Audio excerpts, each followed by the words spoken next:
Hey guys, in the quiet hours when sleep feels just beyond reach, I want to share a story with you tonight. A story of a woman who stood before power with nothing but truth in her hands and ash in her hair. She knew the risks of seeking justice, yet she walked toward them anyway. A widow whose home became kindling for a mistake no one wished to claim. Dim the lights now if you haven't already. Let your body sink deeper into that perfect hollow your form has made in your mattress. Tonight, we travel to a time when fire meant both survival and destruction, when a woman's voice carried only as far as men allowed it to reach. The strangest paradox of her tale is this: when everything burns, something remains untouched. When flames consumed what little she possessed, they could not reach the quiet determination housed in her heart. It's the peculiar math of tragedy. How loss can somehow multiply resolve rather than divide it. Her home stood for generations before. It became smoke and memory. The walls that witnessed births and deaths, celebrations and mournings, reduced to black skeleton frames against a dawn sky. Officials who made the mistake moved on by afternoon. She remained with the embers for days. The irony wasn't lost on her. How quickly destruction happens, how slowly justice moves, how fire requires only a moment to consume what took years to build, how easily a life can be dismissed with a signature, a mistaken identity, a wrong house on the wrong day. Tonight, as you rest beneath your secure roof, we'll follow her journey from the ashes of her home to the marble halls where decisions breathe life or death into common folk. We'll stand beside her as she discovers that hope isn't always a comfort. Sometimes, it's a burden heavier than the charred beams she could no longer use for shelter. Let your breathing slow now. Feel the weight of your eyelids as they grow heavier with each blink. There's no rush to our story. Time moves differently here, flowing like honey rather than water. Let me know in the comments what country and city you're watching from and what time it is right now. I imagine some of you are seeking sleep at midnight, others at dawn when rest has proven elusive. Some may be stealing a moment of calm in the afternoon. Wherever you are, whatever light fills your sky, you're welcome here in this quiet space between wakefulness and dreams. Only if this calms you, consider subscribing to join our quiet community of night wanderers. No pressure. This channel exists as a harbor for restless minds, not as a demand for your attention. Now, let us begin our journey back to medieval England, where a widow stands before imposing gates, clutching a petition in hands that still smell faintly of smoke. You stand before gates taller than your fears, their iron hinges groaning like the weight of your grievance. Dawn hasn't yet broken, but you aren't alone in your vigil. Others like you, petitioners, supplicants, the wronged and the hopeful, form a quiet line that snakes along the outer wall.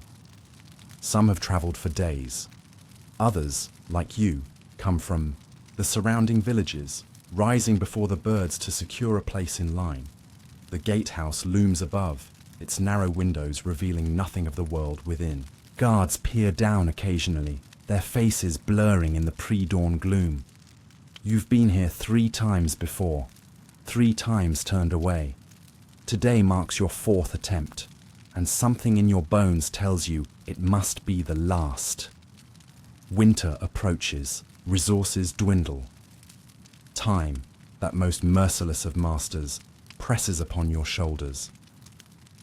Your skirts still smell of ash and memories. No amount of washing has removed the scent completely. Perhaps it never will. Perhaps that's fitting. A constant reminder carried with you into the very chambers where redress might be granted. The petition in your hand is no longer crisp. Its edges have softened from being folded and unfolded, read and reread, clutched. In moments of doubt and determination, the sky lightens by degrees. Pewter becomes pearl, becomes pale blue. The stones beneath your feet, polished by generations of hopeful footsteps, begin to reveal their true colors. Not the uniform gray of night, but a mosaic of browns and tans and whites. Each stone with its own history, its own journey from quarry to palace, not unlike the people standing upon them. A child whimpers somewhere behind you. A mother hushes gently. The line shifts, bodies leaning to see what happens at the front. Nothing yet. Always. Nothing until the sun fully crests the eastern wall. Rules and rituals govern everything here. When the gates open, who may enter first? How to address the clerks who determine which petitioners might be heard. You've learned these unwritten laws through bitter experience, through observation, through whispered advice from those with more practice at supplication. Your lower back aches. Your feet have gone numb despite the woolen stockings. Small discomforts you barely register anymore. The body adapts to discomfort just as the heart adapts to loss. Not by feeling it less, but by making space for it to exist alongside everything else. The first bell rings. Gates shudder. Guards take position. The line tightens like a muscle contracting. You check your appearance, not out of vanity but strategy. Too poor, and they'll dismiss you as inconsequential. Too fine, and they'll question your need. You've struck a careful balance. Your second best dress, worn but clean, a simple cap covering hair streaked prematurely with grey. Your mother's pendant, the only item rescued from the fire, hidden beneath your collar. Not visible, but knowing it's there gives you strength. State your business. The guard doesn't look at your face when the gates finally open and the line inches forward. His eyes scan the document you present, lingering on the official seal at the bottom, the one that cost you 2 chickens to obtain from the village scribe. Wrongful destruction of property, you say, your voice steadier than you feel. The magistrate's men burned my home in error. He grunts, makes a mark on his tablet. 4th courtyard, blue door, wait until called, and then you're through, stepping from one world into another. The difference is immediate and disorienting. Outside, dirt, anxiety, the press of common bodies. Inside, order, stone, space, the smell of beeswax and parchment. Torches still burn in wall sconces despite the growing daylight, their flames perfectly still in the windless corridors. You follow the worn path to the 4th courtyard, joining another smaller group of petitioners. Some clutch documents like yours, others carry small wooden boxes containing evidence or offerings. One man cradles a dead lamb, its white wool stark against his dark cloak. Everyone avoids meeting each other's eyes. To acknowledge another's pain might be to invite conversation about your own. And who has strength for that? A fountain burbles at the courtyard's centre, water spilling from the mouth of a carved fish into a shallow basin. The sound both soothes and agitates, constant, hypnotic, yet a reminder of all that flows beyond your control. You find a place along the wall, leaning against cool stone that offers minimal relief to your tired body. Hours pass. The sun rises fully, casting shorter and shorter shadows across the flagstones. Names are called. People disappear through the blue door, returning with expressions that tell you everything you need to know about their success or failure. Few emerge with lighter steps. Most look as though they carry even heavier burdens than when they entered. When midday approaches, the vizier emerges. You recognize him from your previous attempts, tall and thin, with fingers that never stop moving, as if constantly calculating invisible sums.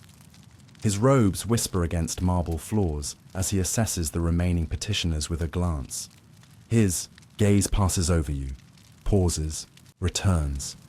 Recognition flickers, not of you as a person, but of your case. Your persistence has made an impression, however small. The widow, he says, not unkindly, but without warmth. You return. The facts remain, unchanged, you answer, matching his tone. As does the harm done. He nods. a gesture so minimal it might be imagined. Before sunset, he says, and it takes you a moment to understand he's telling you when you'll be heard. Beyond the threshold lies a world where decisions breathe life or death into common folk like you. The blue door will open, and you will step through it, and someone with power will determine whether justice is a luxury reserved for others or a possibility within your reach. The wait continues. You close your eyes briefly, conserving strength. The fountain burbles. The sun climbs. Somewhere beyond these walls, your children wait for news, for hope, for some sign that the system meant to protect them hasn't abandoned them completely. You try not to think of them now. You need your resolve unweakened by tenderness. Hours stretch. The courtyard empties and refills with a new batch of petitioners. Through it all, you remain still as the stones, patient as the roots that slowly crack foundations, waiting for your name, your moment, your chance to speak truth to power and see if it echoes or falls silent against indifferent walls. Confusion tastes like bitter herbs on your tongue as you finally stand in the chamber where grievances are heard. The ceiling arches high above, painted with scenes of justice from ancient times, blind figures holding scales, kings dispensing wisdom, the righteous rewarded and the wicked punished. Such clear delineations between right and wrong, so unlike the murky waters you now navigate. The scribe sits to one side, quill poised above parchment. The magistrate's representative, a man named Aldred whom you've never met but whose decisions have altered your life irreparably, sits behind a massive oak desk.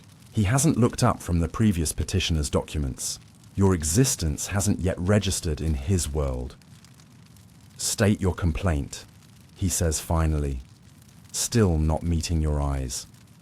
My home was burned by the king's soldiers.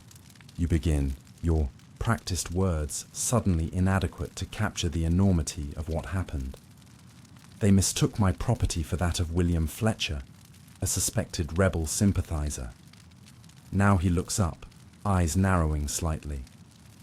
Fletcher's holding is on the north side of Millstream. Your property, south side, you finish. Half a league distant.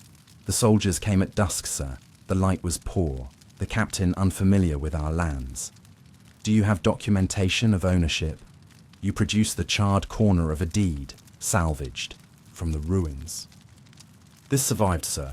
The parish records can confirm the rest, as can any neighbour. He examines the fragment with pursed lips. This proves little, because fire consumes parchment as readily as it consumes lives, sir. The words escape before prudence can catch them. The scribe's quill pauses mid-stroke. The chamber grows quieter, still, if such a thing is possible. You've lived the moment when your home became flame and smoke so many times in memory that its edges have grown both sharper and blurrier, like a knife used too often without proper care. It was an ordinary evening, soup bubbling over the hearth fire. Your youngest finally asleep after fighting slumber as children do. Your daughter weaving by candlelight, showing skill beyond her 12 years. Your son mending a fishing net in the corner, his fingers quick and sure despite his age. Normal tasks, normal time. Then horses, shouts, torches moving across your small plot like angry fireflies. No knock at the door, just the sudden crash of wood giving way. Men in leather and mail rushing in, faces hard with purpose. Confusion blossoming on those same faces as they registered the scene before them. Not rebels plotting, but a family at evening tasks. But confusion didn't stop them. Orders had been given. The house marked on their crude map was to be burned as example and warning. Questions came later. Action came first. You had moments to grab what could be carried. The children themselves, a blanket, your mother's pendant, nothing more before flames engulfed the only home your children had ever known. Names blur on parchment like tears on a letter never sent. That's what the captain said when you showed him the deed the next morning, when you pointed out the location. Discrepancy. When you asked where your family was supposed to sleep with winter approaching. Mistakes in war are unfortunate but inevitable, he told you. Not unkindly, but with the distance of a man whose home remained intact, whose children slept under sound roofs. But this wasn't war. This was a mistake. A simple, terrible, preventable mistake. In the chamber now, Aldred sighs, shuffling through the papers you've provided. Affidavits from neighbours confirming your property boundaries. The parish priest's testimony that your family has lived in that cottage for 3 generations. A statement from the village reeve about your standing in the community. The soldiers had a written order, Aldred says, producing a document you haven't seen before. Fletcher's property was indeed targeted for legitimate reasons, but the description, he frowns. Stone cottage with red door near the old oak. That could be either property. My door was blue, you say softly. Fletcher painted his red last spring. A pause. The report doesn't mention door colour verification. They didn't verify anything, sir. They acted with haste and left the consequences to others. You remember the soldiers' faces in the moment they realised their mistake. Some looked shocked. One looked genuinely pained.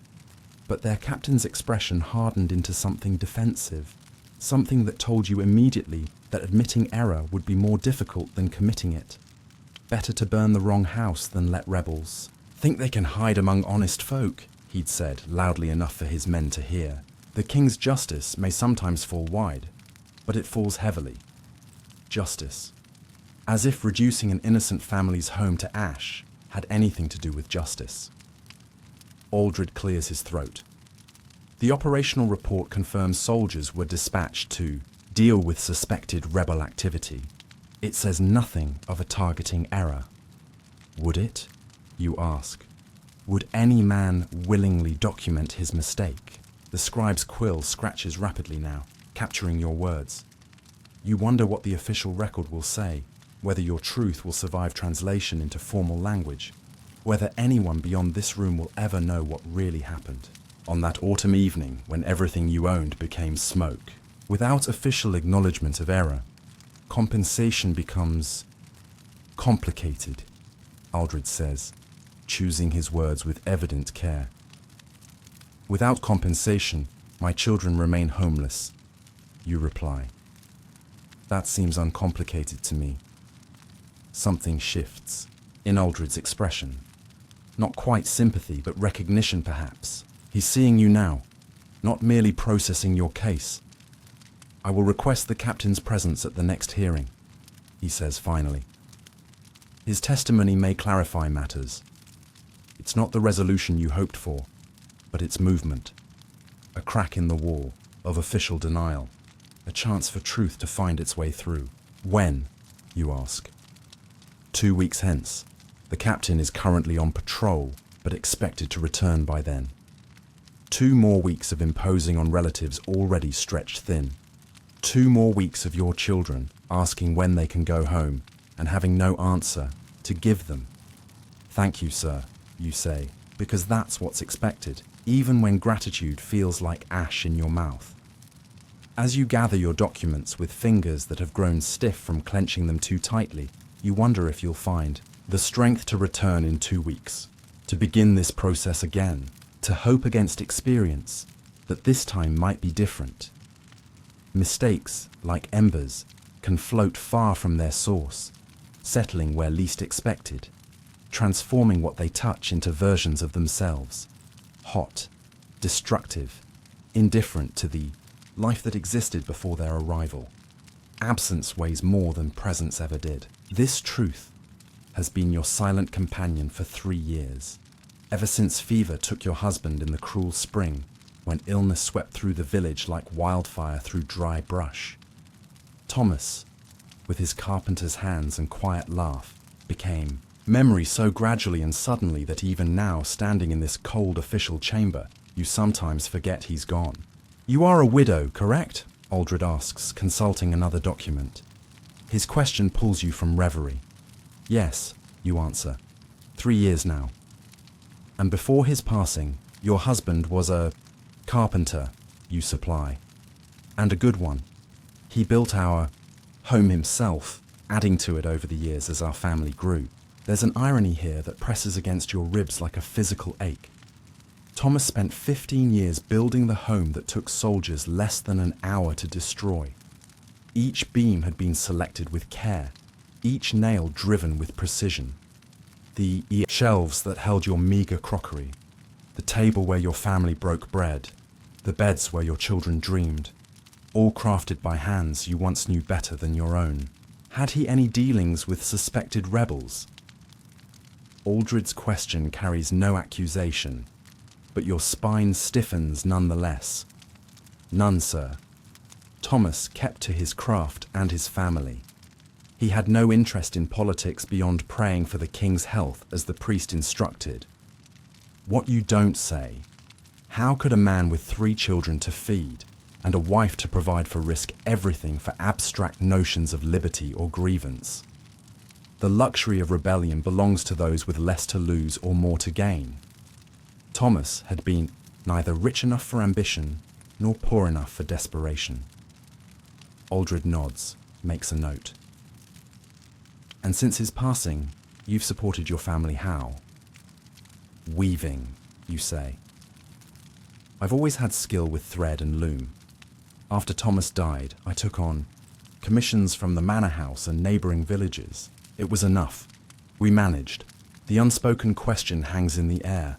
And now, with your loom burned along with everything else, how will you manage? His hands, rough as bark, but gentle as rainfall, now exist only in the fading tapestry of memory. Sometimes you wake thinking you've heard his footsteps, the particular way he cleared his throat before speaking, the creak of his weight on the floorboards he himself had laid. Ghost sounds that comfort and wound in equal measure. The property was solely in your name after your husband's death, Aldred continues. Professional again. Yes. The transfer was recorded in the manor court rolls 3 years past. There was a small death duty paid. One more financial burden when Thomas's absence was still raw enough to make breathing difficult. You don't tell Aldred how vulnerable widowhood made you, how the world reshapes itself around a woman alone, how some men spoke to you differently after Thomas died, their eyes calculating your need against your remaining worth. How others offered help with conditions unspoken but understood. How you learned to balance gratitude against dignity, to accept assistance without accepting diminishment. And there was no male relative who might have taken responsibility for the property, no brother or grown son.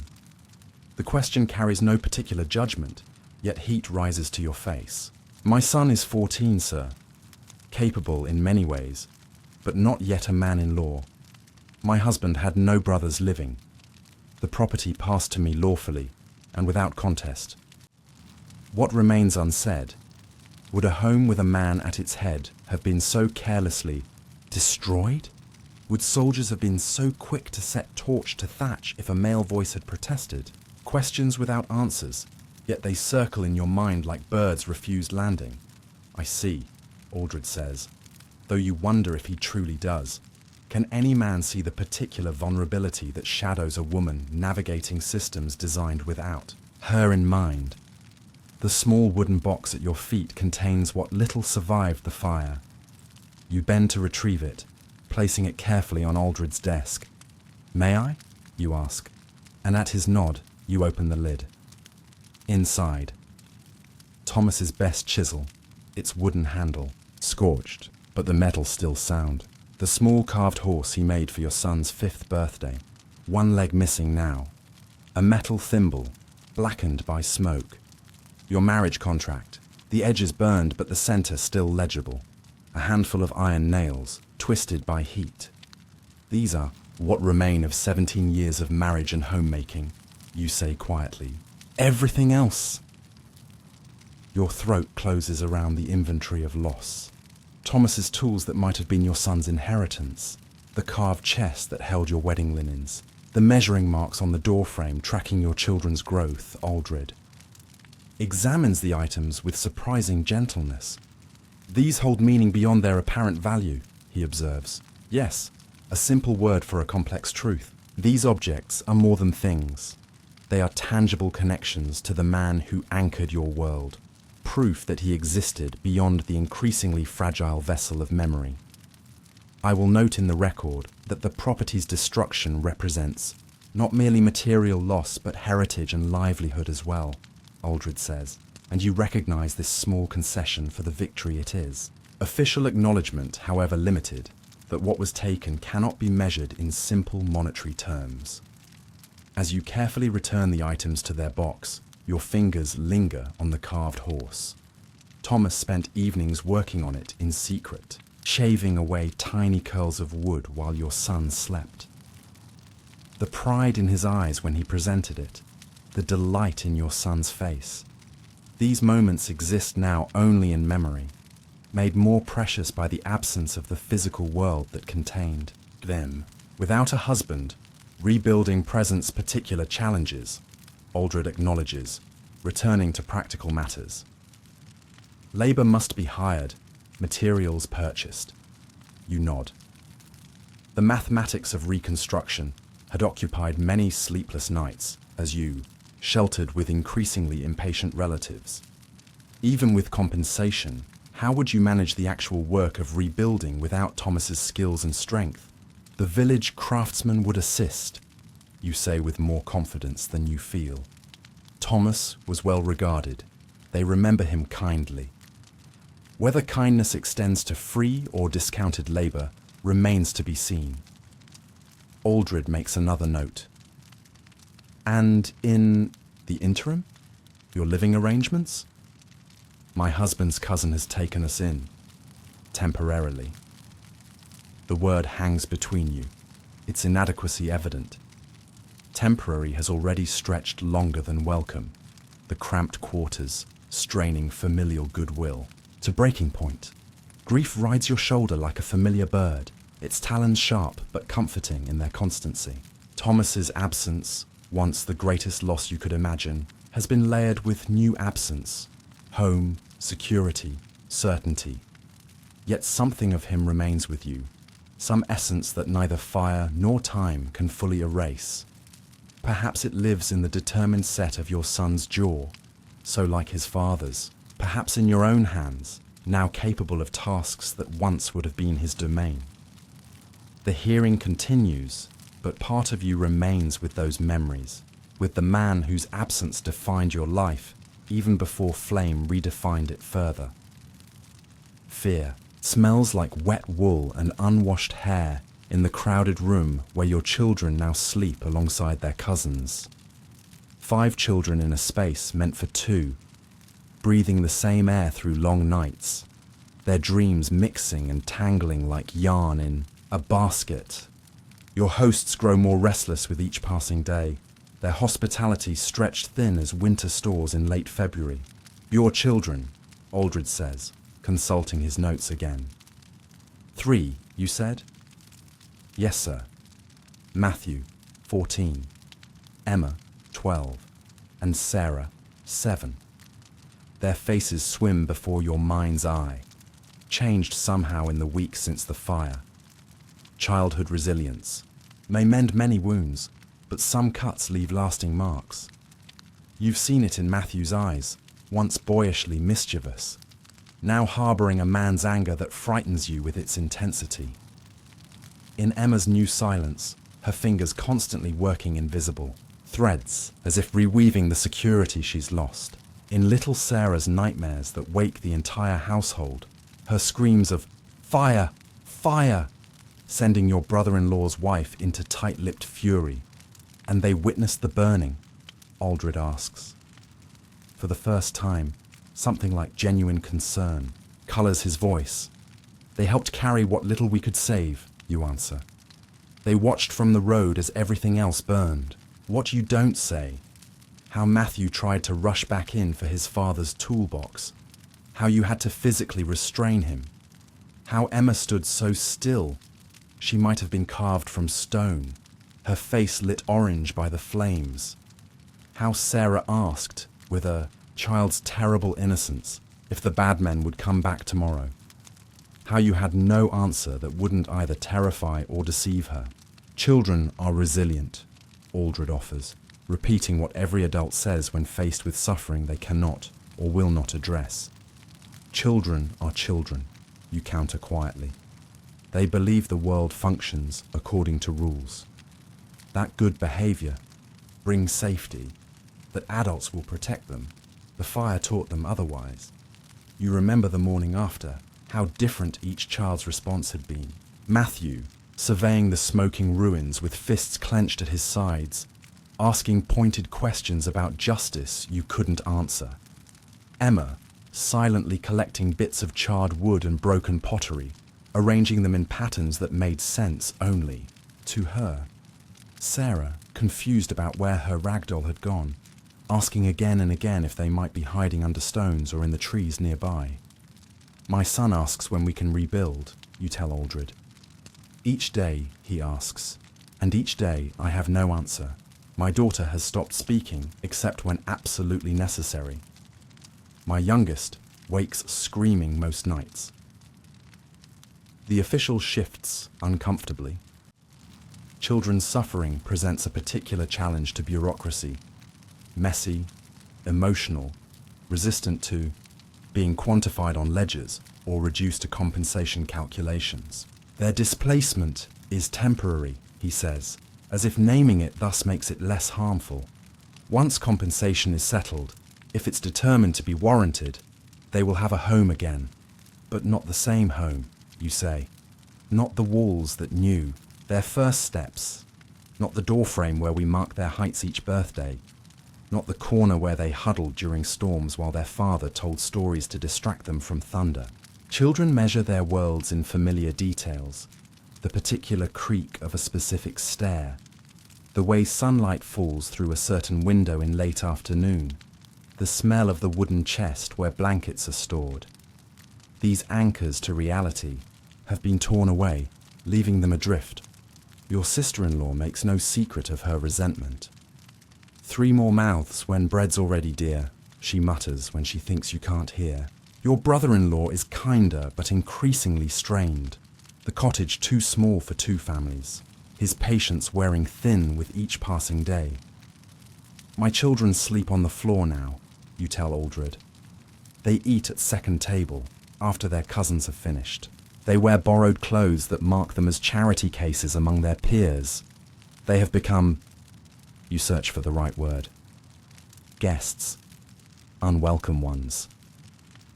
Better than homeless, Aldred observes, not unkindly, but with the distance of one whose children have never wondered where they might sleep tomorrow. Is it, you ask, to know you exist on sufferance, to feel the burden of gratitude growing heavier each day, to watch your mother humbled by her inability to provide what was once taken for granted? Aldred doesn't answer immediately. Perhaps he's thinking of his own children, secure in the knowledge that walls and roof and food are constants, not contingencies.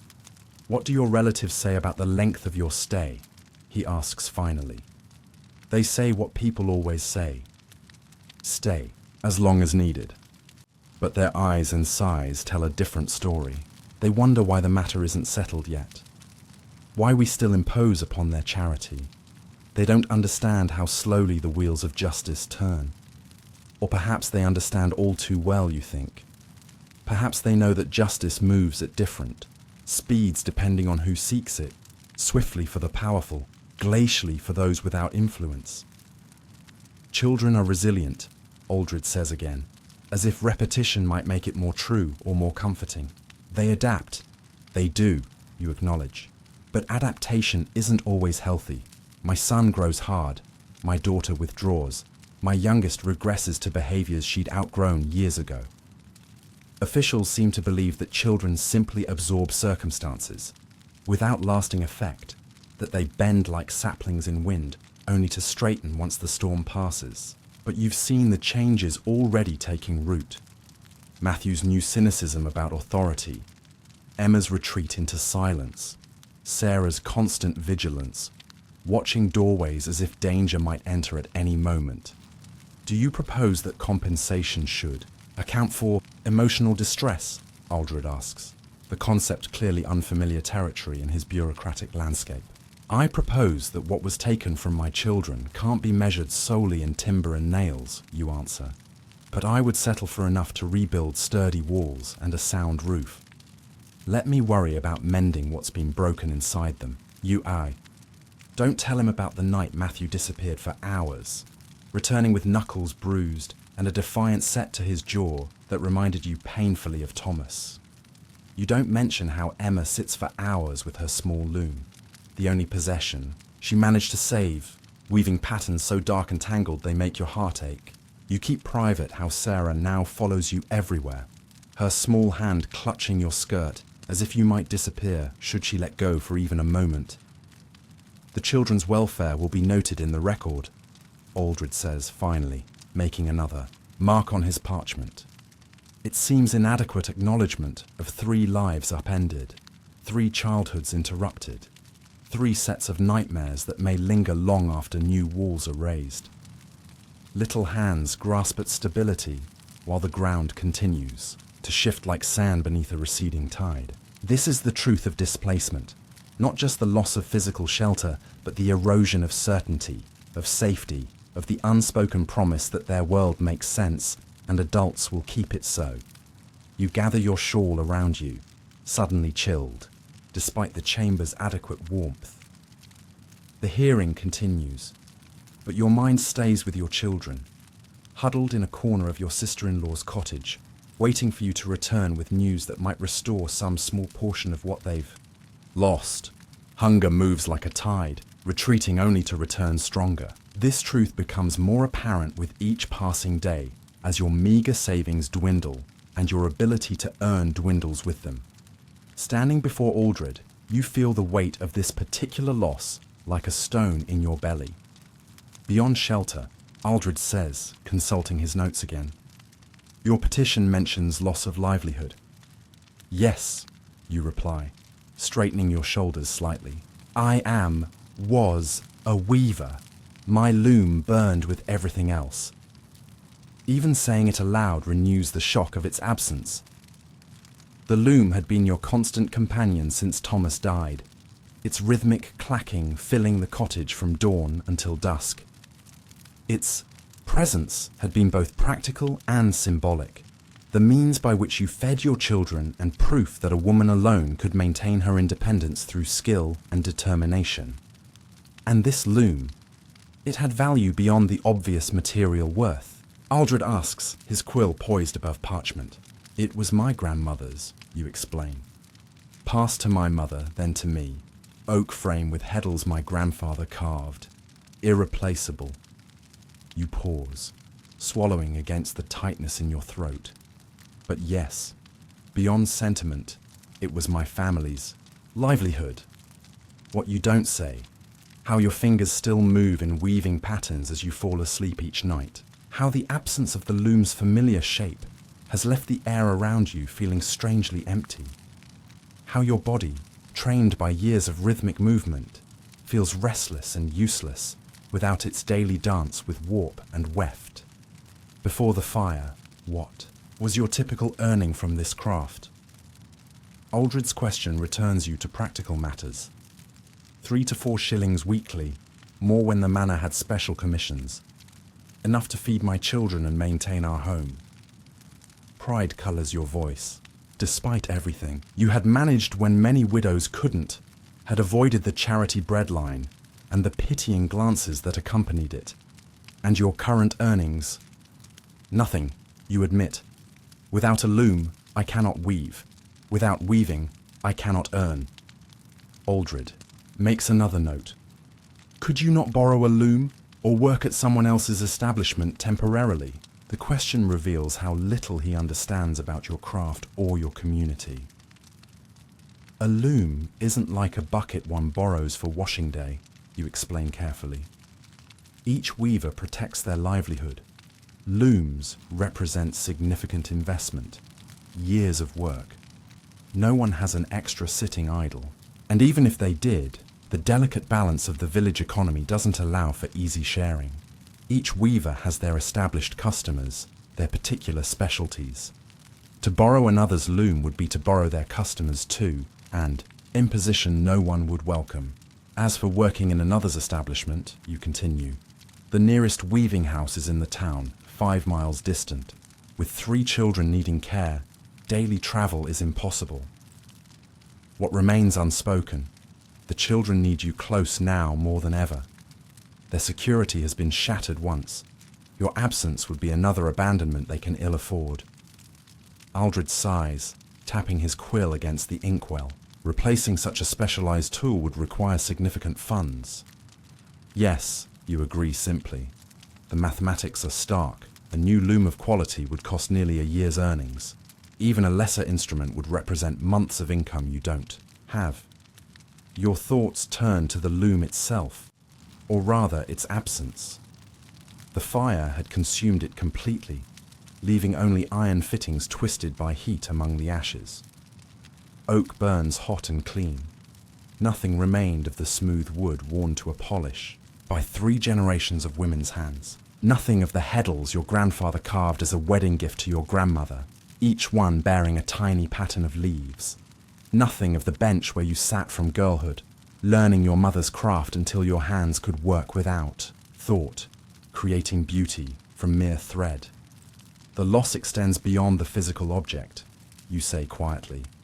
With it went skills I might have taught my daughter. Family knowledge passed through generations. Emma had shown such promise, her small fingers deft with shuttle and beater.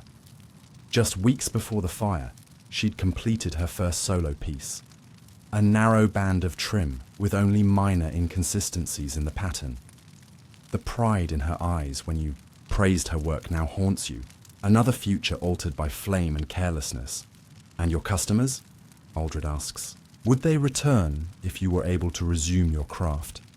The question carries a knife's edge of reality you've been avoiding. Some, perhaps, but many will have found other weavers by now. Households need cloth and cannot wait on my circumstances to improve.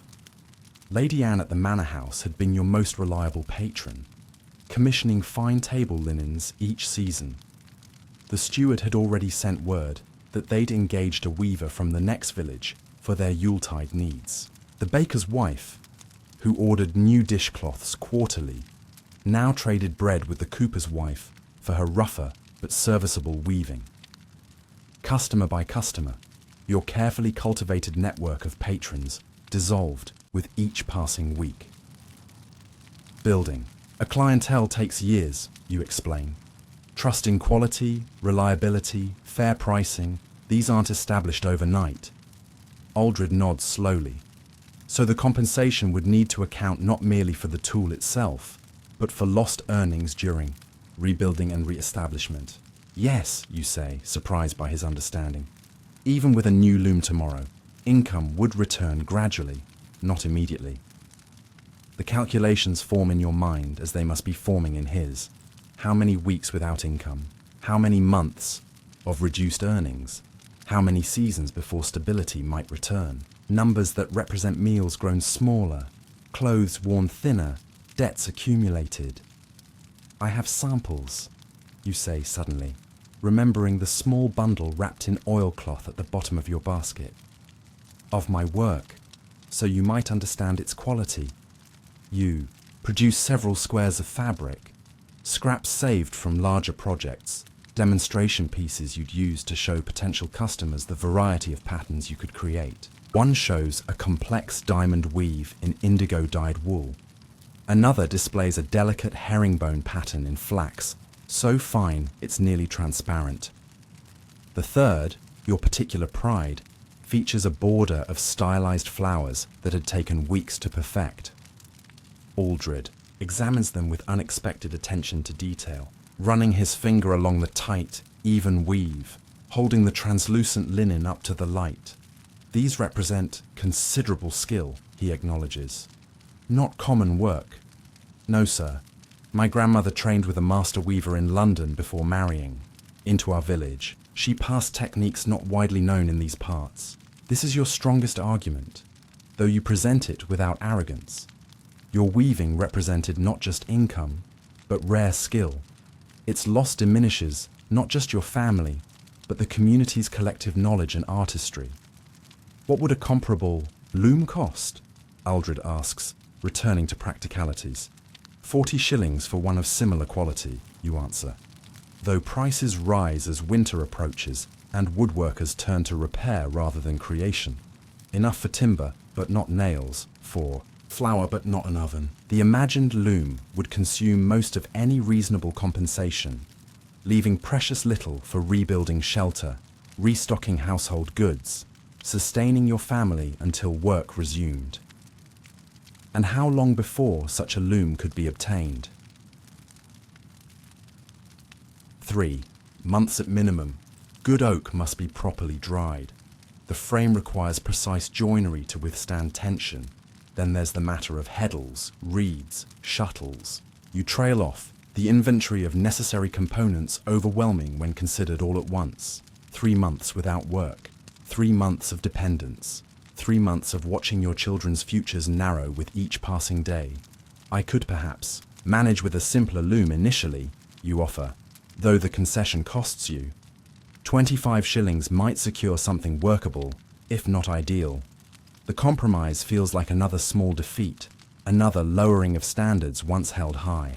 But pride makes a poor blanket for children shivering through winter nights. Aldred makes another note. And the other tools of your trade, were they also lost? Yes. Shuttles, beaters, combs, spindles. Some can be made rather than purchased, given time and materials. Your hands move unconsciously, mimicking the motions of crafting a shuttle from hazel wood.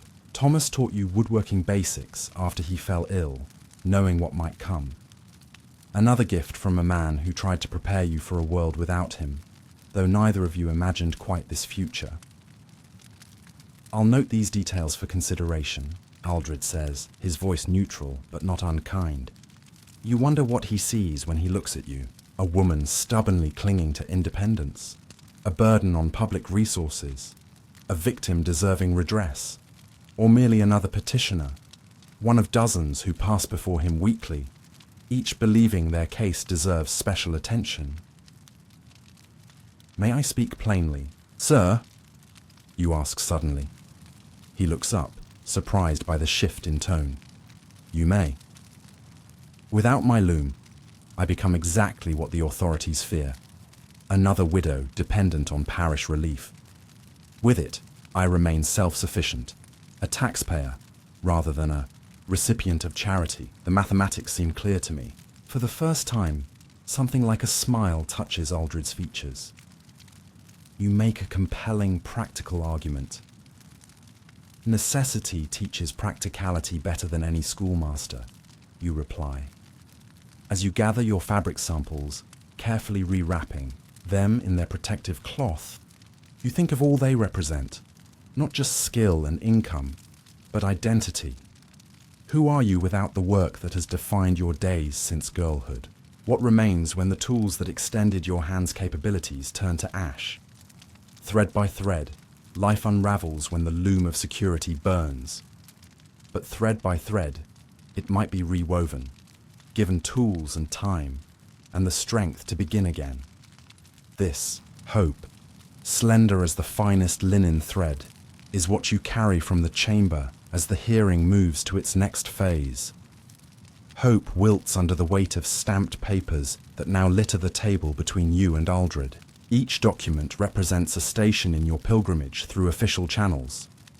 The village constable's incident report, the parish record of property ownership, the manor court's acknowledgement of your petition, the district magistrate's referral to county authorities.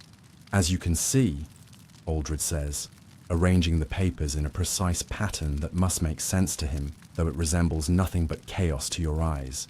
Your case has followed proper procedure. What he doesn't say, what neither of you need acknowledge aloud, procedure has produced nothing but more procedure. 3 months of presenting yourself at various offices, of explaining your circumstances to increasingly distant officials, of watching ink dry on forms that disappear into leather satchels, never to emerge again. The process ensures all claims receive proper consideration, Aldred continues. perhaps mistaking your silence for confusion rather than barely contained frustration. "I understand process," you reply carefully. "What I struggle to understand is how a matter so simple, soldiers burned the wrong house, requires such elaborate examination." The labyrinth began the morning after the fire. The village constable, sympathetic but powerless, directed you to the parish reeve. The reeve, after recording your statement, suggested you petition the manor court. The manor steward, citing military involvement, referred you to the king's representative at the county seat. Each office required its own documentation, its own waiting period, its own particular language of supplication. Matters involving the king's soldiers fall under military jurisdiction, Aldred explains, touching one document with a well-manicured finger. Yet property disputes remain civil matters. His finger moves to another paper. The intersection creates procedural complications. Procedural complications. Such tidy words for the reality of sleeping on borrowed pallets, of watching your children grow thinner as winter deepens, of explaining to increasingly skeptical relatives why resolution remains elusive. "How many more offices must I visit?" you ask directly. "How many more officials must hear the same account before action follows words?" Aldred's expression suggests your directness borders on impropriety, but you've lost patience with carefully couched language. 3 months of deference has yielded nothing but more opportunities to be deferential. "The captain's testimony, as I mentioned earlier, remains essential," he says. "Once received, your petition advances to the district commissioner, who may authorize compensation if warranted. May authorize, if warranted. Conditional phrases that offer possibility without promise. Copper coins slip between fingers like seconds, between hours as you count your dwindling resources. Each journey to present yourself before a new official costs money you cannot spare. Ferry fees across the river, bread for the journey, a small coin pressed into the hand of a clerk to ensure your papers aren't misplaced. And if the captain denies error, the question has haunted you since that first morning, when his defensive stance made clear his unwillingness to acknowledge mistake. Then witness testimony becomes more significant, Aldred answers. Your neighbours' statements, the parish priests, confirmation of property boundaries, more paperwork, more delays, more journeys you can ill afford. My neighbour Bernard saw the soldiers checking their map after the burning, you say. He heard their argument about location, but he's elderly, unwell. Each week that passes makes his testimony less likely to be heard. The reality settles between you. Time serves the powerful, not the petitioner. Delay favors those who wish complications to fade into memory or deteriorate into hearsay. Documentation serves as memory's guardian, Aldred offers, gesturing to the papers before him. But you've seen how selectively documentation preserves reality. The official report contains detailed inventory of weapons carried, precise timing of the operation, careful accounting of expenses incurred, yet somehow fails to mention any question about target identity or location accuracy. The literacy barrier rises before you like an invisible wall. Though Thomas taught you basic letters, enough to mark household accounts and read simple texts, legal documents remain partially opaque, their language deliberately complex. Each form requires interpretation. Each interpretation risks misunderstanding. Each misunderstanding creates new delay. This document, Aldred says, selecting one from the pile, requires the seal of the district court before proceeding further. You recognize it vaguely. Something you signed 3 weeks ago in yet another chamber, before yet another official whose name and title blurred with all the others. I was told it was complete, you say, frustration finally coloring your voice. The clerk said nothing about additional seals. Aldred's expression combines sympathy and resignation, the look of a man long accustomed to systems functioning imperfectly. Procedures change. This form version required updating after you signed. Another journey. Another day away from children who need you. Another explanation to your increasingly impatient brother-in-law about why you must again impose on his hospitality. For childcare, how much longer, you ask, no longer caring if the question reveals desperation. Winter deepens. My children need stability. The longer we wait, the more permanent our displacement becomes. I cannot offer precise timing, Aldred replies, and, to his credit, he meets your eyes directly. The process follows its own rhythm, independent of seasons or circumstances. This, finally, is truth without embellishment. The machinery of bureaucracy grinds at its own pace, indifferent to human urgency. Papers move from desk to desk with the stately progression of clouds across summer skies, unconcerned with storms gathering below. There must be some way to expedite matters, you say. The question conceals another. Is there someone whose palm might be greased, whose favor might be curried, whose influence might turn rigid procedure more flexible? Aldred hesitates, perhaps hearing the unspoken question. The process exists to ensure fairness, he says carefully, to treat all petitioners equally under law. But you've seen enough of the world to know this rarely proves true. The merchant, whose warehouse suffered similar mistaken damage, received compensation within weeks. His connections to guild officials smoothing paths that remain rocky for you. The difference wasn't justice, but influence, not process, but power. When does equal treatment become equally unjust, you ask? The merchant who can afford to wait 3 months and the widow who cannot, is serving both the same procedure truly equal? Something shifts in Aldred's expression. Not quite agreement, but recognition perhaps. He straightens the papers before him, aligning their edges with precise movements.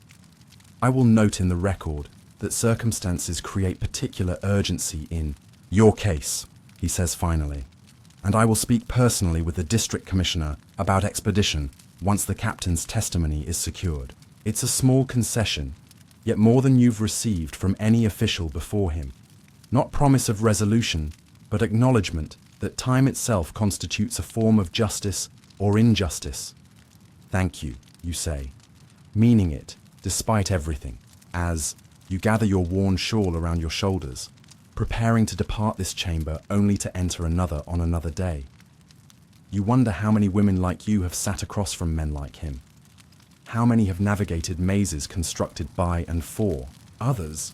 How many have eventually surrendered not to denial, but to exhaustion? Labyrinths of power are designed not to be navigated, but to exhaust the navigator. Yet you will return, tomorrow or next week, or whenever the next official summons arrives. You will trace these corridors again because the alternative, accepting the destruction of everything you've built and abandoning hope of restitution, remains unthinkable. Rumors flutter like moths around a flame, singeing truth with every touch. You notice them first in the way conversations halt when you approach the village well, in how mothers draw children closer as you pass, in the cautious distance suddenly maintained by those who once greeted you warmly. Something has changed in the weeks since the fire, something beyond the obvious loss of home and livelihood. There have been concerns raised, Aldred says carefully, consulting yet another document that wasn't present at previous hearings, regarding the circumstances of the burning. Your stomach tightens. What concerns could possibly exist? My home was mistakenly identified as another's. The soldiers acted in error. Indeed, that remains your claim. His emphasis on the word claim sends a chill through you. However, statements have been submitted suggesting alternative possibilities. What statements? From whom?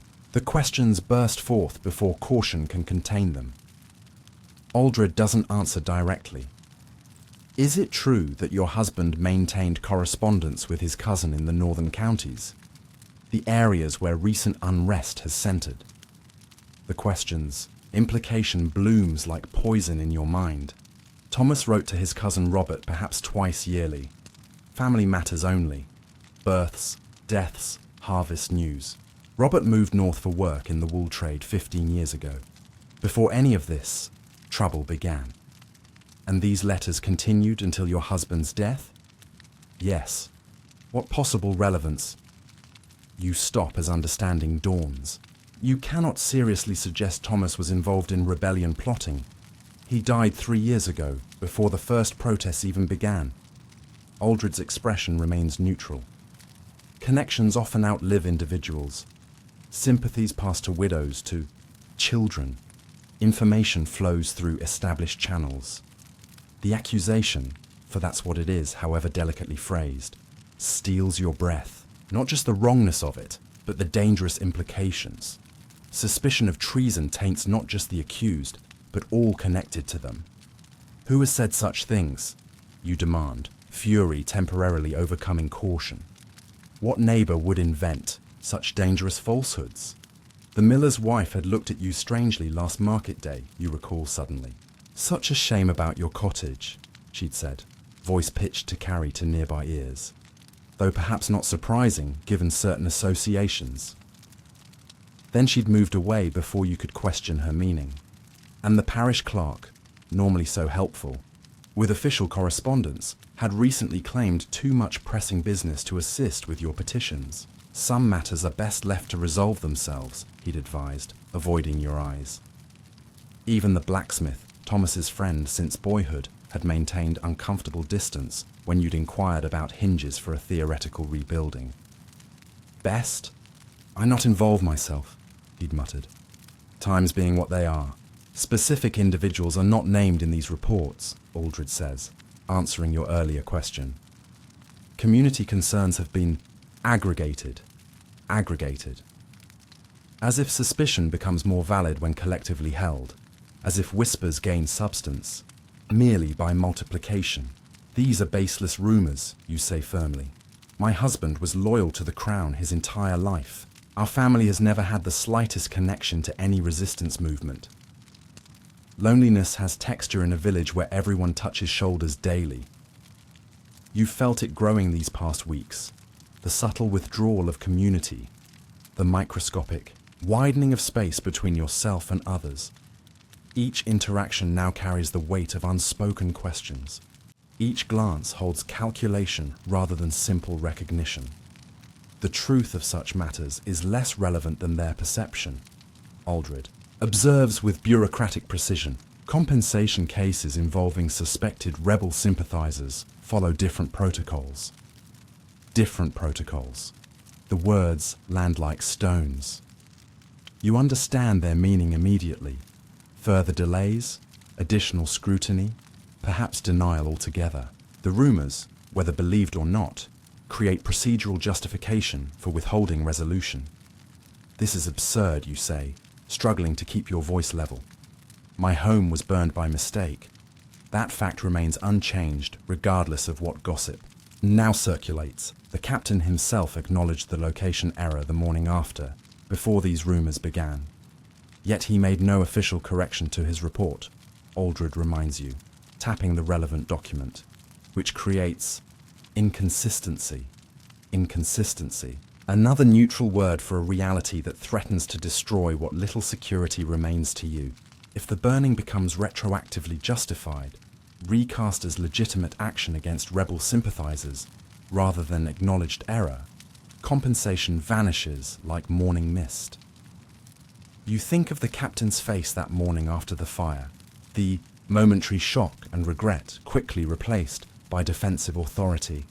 Had he returned to the village since? Spoken with people who might be persuaded to remember things differently? The thought chills you further. The psychological toll mounts with each passing day. You find yourself considering every word before speaking, reviewing past conversations for anything that might be twisted into evidence of disloyalty. You analyze every interaction, seeking signs of who might have originated these dangerous whispers, and why. Sleep becomes elusive, filled with dreams of accusations shouted in public squares. What evidence supports these concerns, you ask, fighting to maintain dignity against growing fear? Surely more than village gossip is required before official documents include such dangerous allegations. Aldred shifts uncomfortably.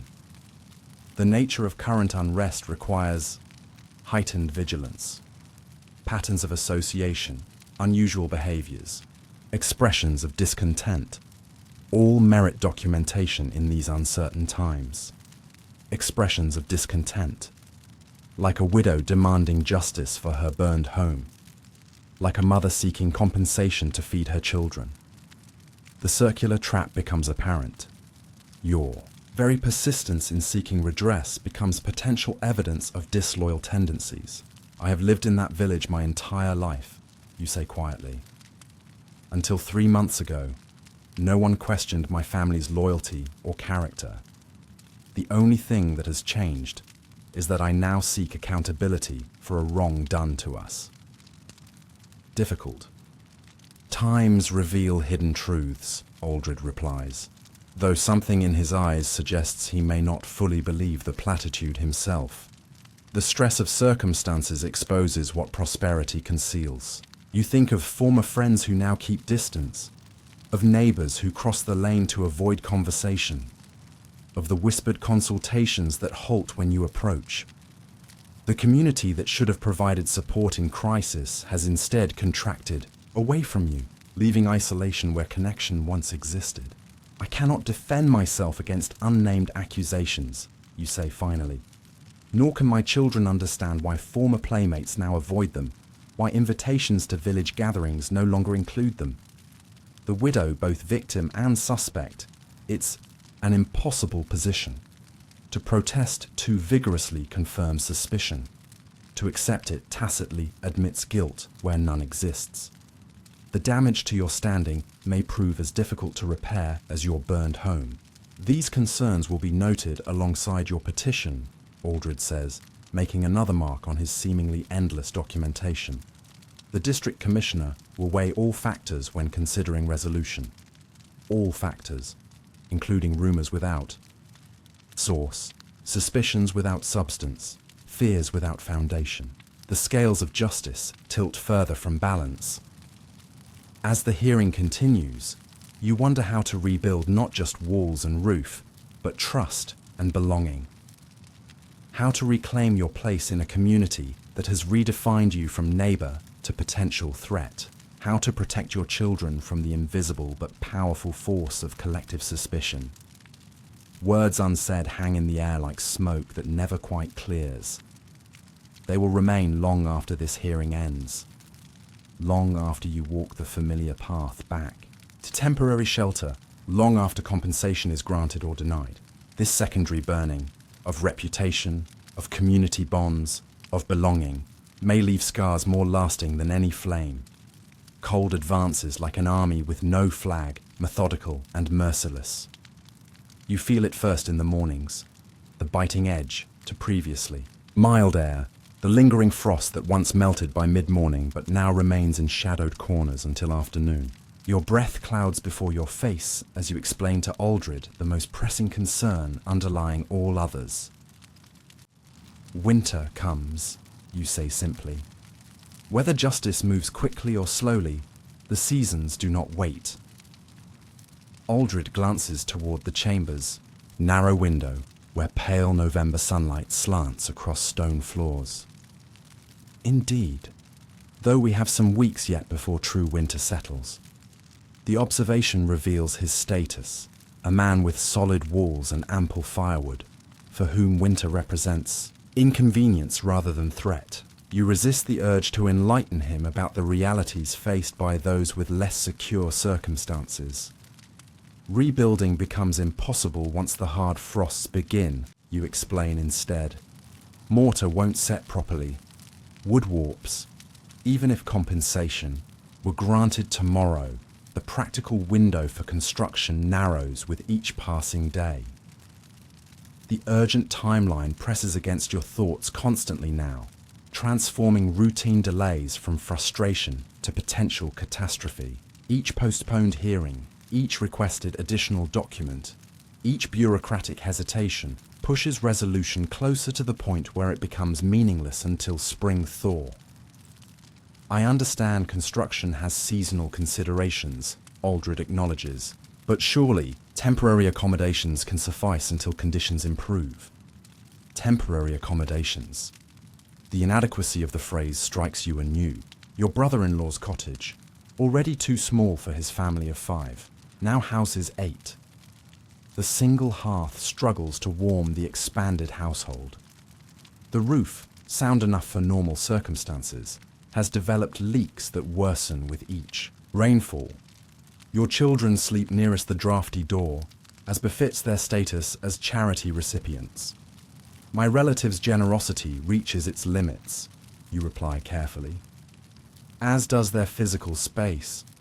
8 people cannot safely winter in quarters, designed for 5.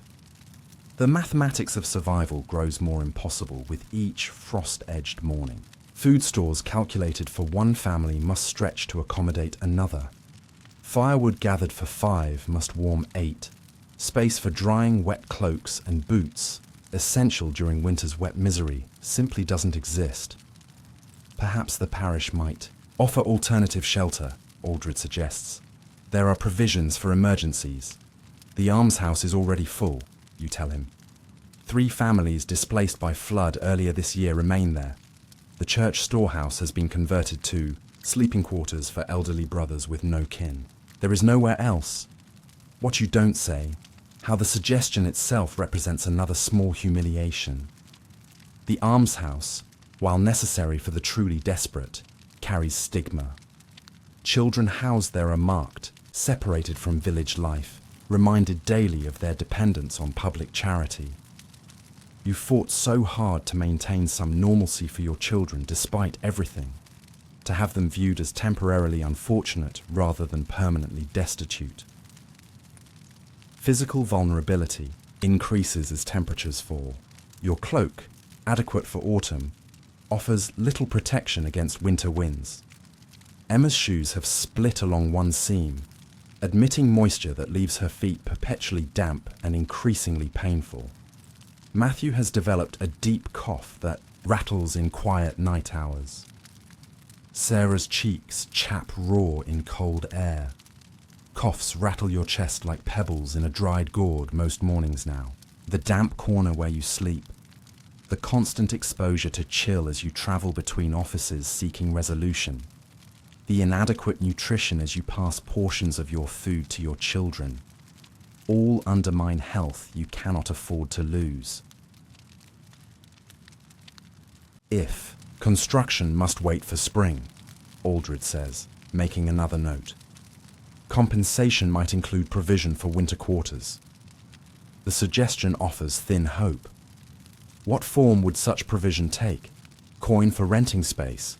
Direct payment to my relatives for continued housing? That would depend on the Commissioner's determination, Aldred replies, the answer both accurate and entirely unhelpful.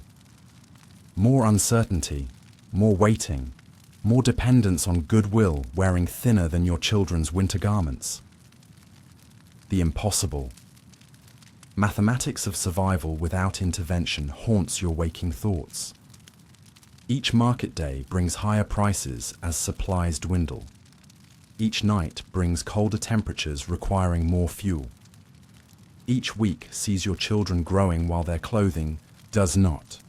The equation cannot balance without additional resources. Last winter, you say quietly, 3 elderly villagers died when their roof collapsed under heavy snow.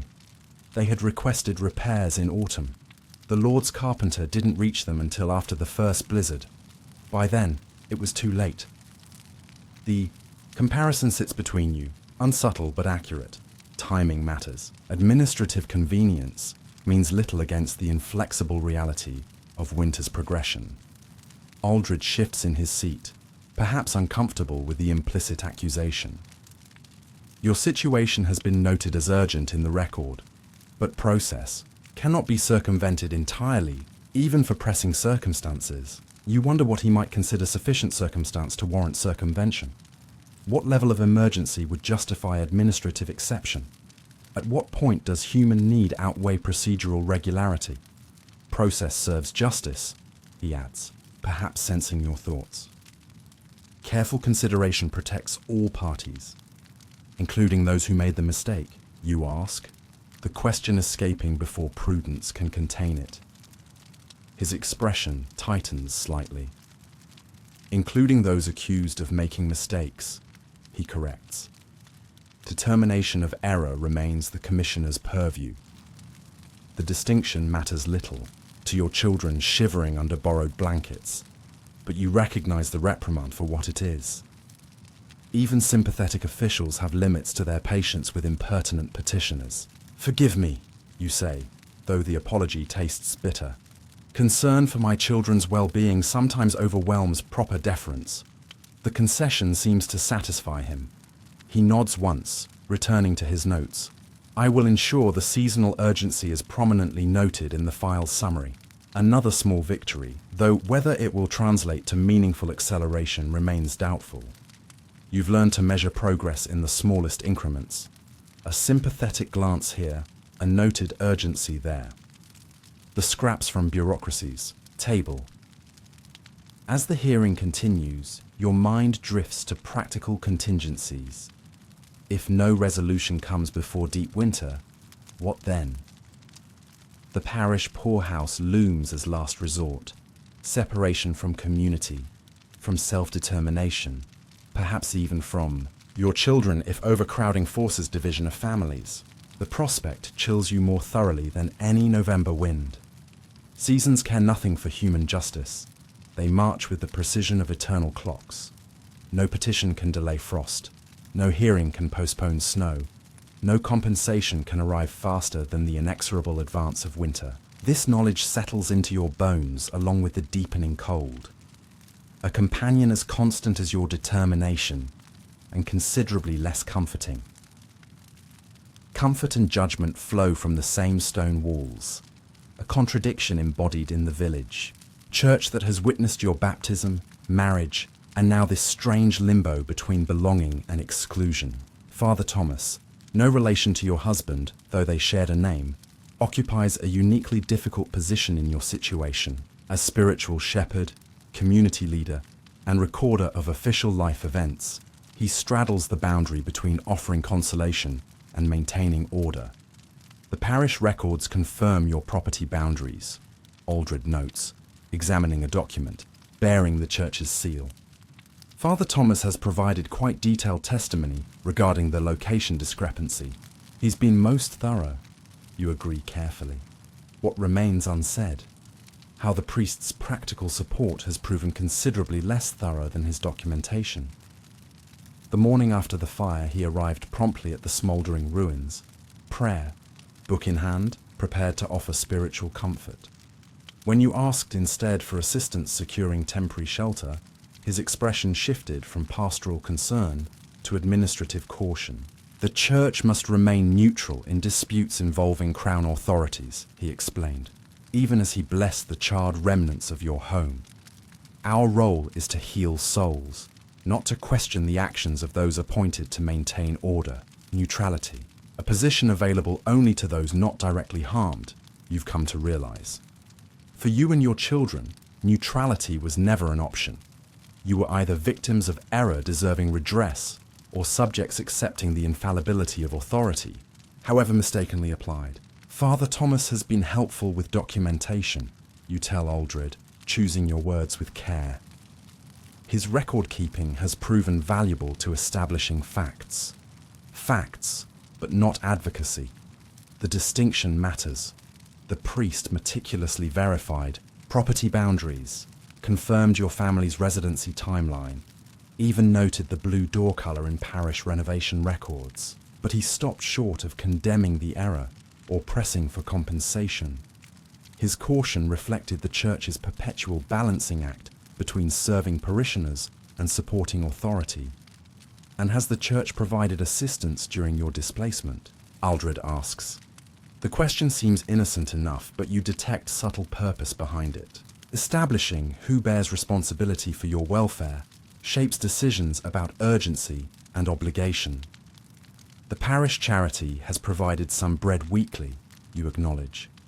And Father Thomas offered prayers for our situation during Sunday service.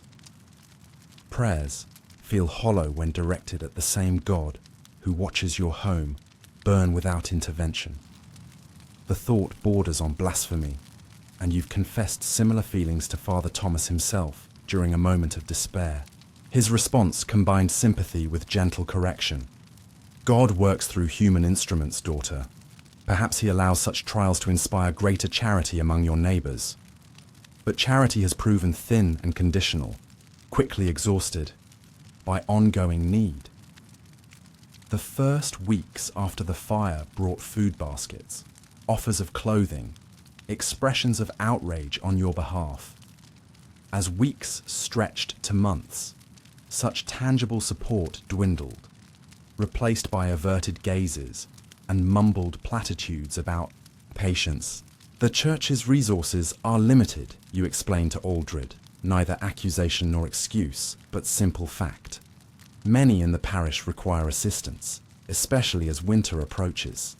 The complicated reality is that Father Thomas himself occupies a precarious position. The local church depends upon the Lord's goodwill and the Crown's approval. Too vigorous advocacy for a parishioner against authorities might jeopardize broader church interests. You understand this intellectually, though emotional acceptance proves harder to achieve. Has Father Thomas made any representations to authorities on your behalf? Aldred asks, the question revealing more familiarity with church politics than you might have expected.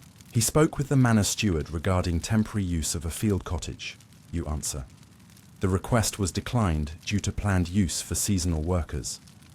What you don't mention, how after that single attempt at practical intervention, Father Thomas retreated to more comfortable spiritual territory. His counsel focused increasingly on acceptance, patience, the virtue of suffering without complaint. Consider the trials of Job, he suggested, during one particularly low moment when you confessed fear about surviving winter. Biblical exemplars offered cold comfort against colder nights. The Church's position on matters involving Crown authorities is necessarily delicate, Aldred observes, demonstrating that understanding crosses professional boundaries. Officials of church and state recognize the same unspoken constraints, the same careful navigation around power's perimeters. Father Thomas balances many responsibilities, you acknowledge, loyalty preventing more direct criticism. Despite everything, the priest has shown more consistent concern than many others. His constraints may frustrate, but his intentions seem genuinely compassionate if cautiously expressed. Religious interpretations of suffering offered instead of practical help have become familiar territory these past months. When Matthew questioned why God allowed innocent people to suffer unjustly, Father Thomas provided theological explanations about fallen worlds and redemptive suffering that left your son more angry than comforted. When Emma stopped speaking, entirely during church services, the priest suggested her silence might represent contemplative prayer, rather than recognizing it as traumatized withdrawal. The church's limited charity, enough to sustain but not rebuild, creates a peculiar limbo. You receive just enough to prevent absolute destitution, but insufficient resources to re-establish independence. This middle state serves institutional interests by demonstrating compassion without challenging the systems that create need in the first place. Father Thomas has requested the Commissioner consider the approaching holy season in decisions regarding your case, Aldred notes, indicating another document in the ever-growing file. This represents the priest's compromise position, not directly criticizing authorities for past actions, but gently urging compassionate timing for resolution. Invoking Christmas carries moral weight without explicit challenge, suggesting charity without demanding justice. It's the most Father Thomas can offer while maintaining his precarious balance between parishioner and power. I appreciate his consideration, you say, genuine despite everything. In a world where many have withdrawn support entirely, even constrained advocacy deserves acknowledgement. Your feelings toward the church have grown complicated these past months.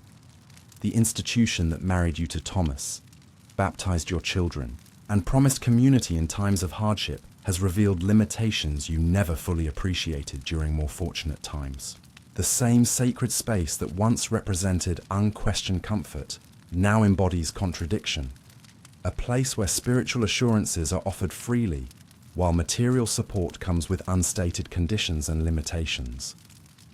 On Sundays, you still attend services, sitting in your customary place, though now wearing borrowed clothes rather than your own modest but respectable Sunday dress lost to flame.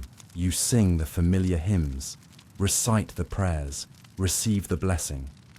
But something has changed in your reception of these rituals. Faith remains, but its expression has transformed. Less certainty, more questions, less comfort, more challenge. Heavens, distance stretches with each unanswered plea. Yet where else can hope reside? This question haunts quiet moments between petitions and hearings. If not divine intervention, then human justice must prevail. If not immediate relief, then eventual restoration must come. Between these tenuous possibilities, you and your children exist, neither completely abandoned nor adequately supported by the institutions that shape your world. As the hearing continues, you wonder whether Father Thomas has found his own peace with these contradictions, or whether he too lies awake in darkness, questioning the balance between institutional loyalty and individual compassion. The answer matters less than the question itself, an acknowledgement that even those who represent eternal truths must navigate temporal complications with necessarily limited human wisdom. Rage tastes metallic, like blood from a bitten tongue. You stand before Captain Edmund, the officer who ordered the burning of your home, his armor polished to a mirror shine that mocks your ash-stained garments. His chambers within the castle reek of privilege, beeswax candles instead of tallow, tapestries to muffle sound and warm the stone, a servant hovering silently by the door. "I understand your distress, good woman," he says, though his eyes betray no understanding. But we received intelligence from 3 separate sources about rebel activities in that dwelling. I acted as any officer of the crown must. His words fall between you like stones in still water, creating ripples of disbelief. You have brought what meager evidence remains: the charred corner of a family tapestry, bearing your husband's family crest, proving ownership stretching back generations. No rebel would display such a traceable history. My men conducted a thorough investigation, Captain Edmund continues, shuffling parchments on his ornate desk, never looking directly at your face. The location matched our intelligence precisely, but you know this to be false. Your home stood at the fork in the road, not 100 paces from the old oak. The rebel safe house was rumored to be near the dried creek bed, a half-mile south. A mistake easily made on maps drawn by men who have never walked those paths, but catastrophic for those who lived the difference. "I lost everything," you whisper, your voice steadier than your hands. "My loom passed down from my grandmother, the cradle my husband carved for our children, the winter stores that would have fed us until spring." The captain sighs, the sound of impatience barely concealed. "War demands sacrifices of us all, good woman." "But this was not my sacrifice to make," you reply. "It was taken without my consent, without truth to justify it." His armor clinks softly as he shifts his weight, uncomfortable not with your suffering but with your persistence. "I acted on the authority granted me by the king himself. To question my judgment is to question His Majesty's wisdom in appointing me." And there it is, the shield all officials hide behind, the invocation of authority that brooks no argument. His career advancement depends on successful operations against rebels. Each victory, even false ones, becomes another rung on the ladder of his ambition. To admit error now would be to step backward, to invite scrutiny of other decisions, other burnings. "Perhaps," he suggests, voice softening into dangerous sympathy, "your late husband had connections you were not aware of.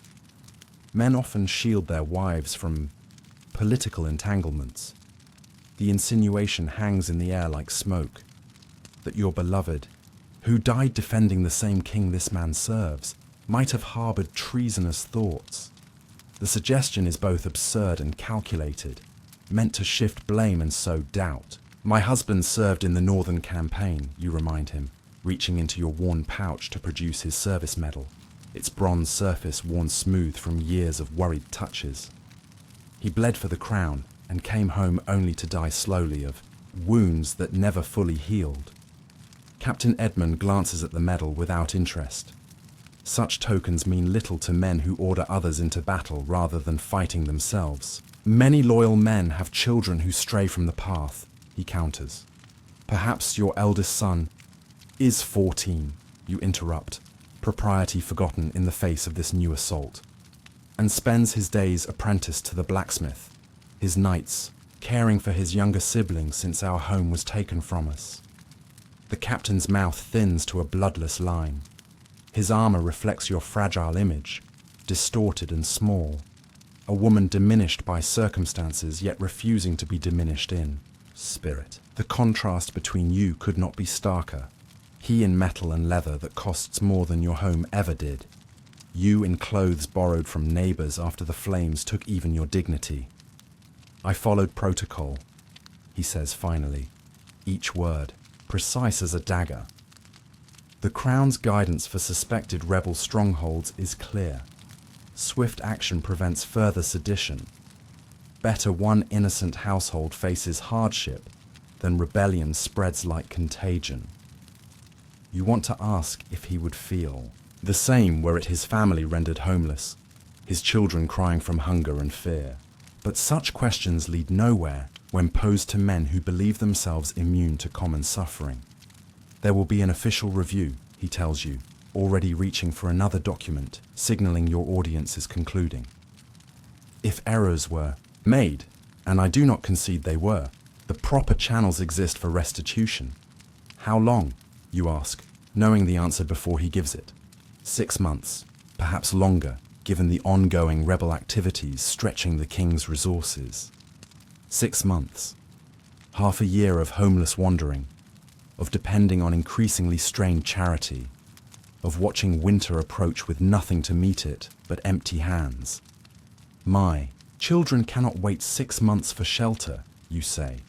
That is unfortunate, Captain Edmund replies, the words falling between you like a portcullis slamming down.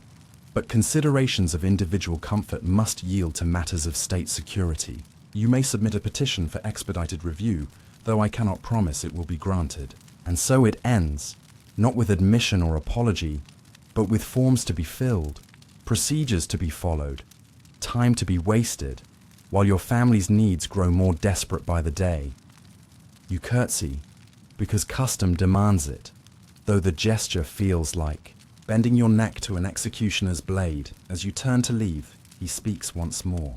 You should know, good wife, that pursuing this matter too vigorously might lead to additional scrutiny of your family's connections. For everyone's sake, discretion might be the wiser course. The threat, for that is what it is, follows. You out the door and down the corridor like a shadow.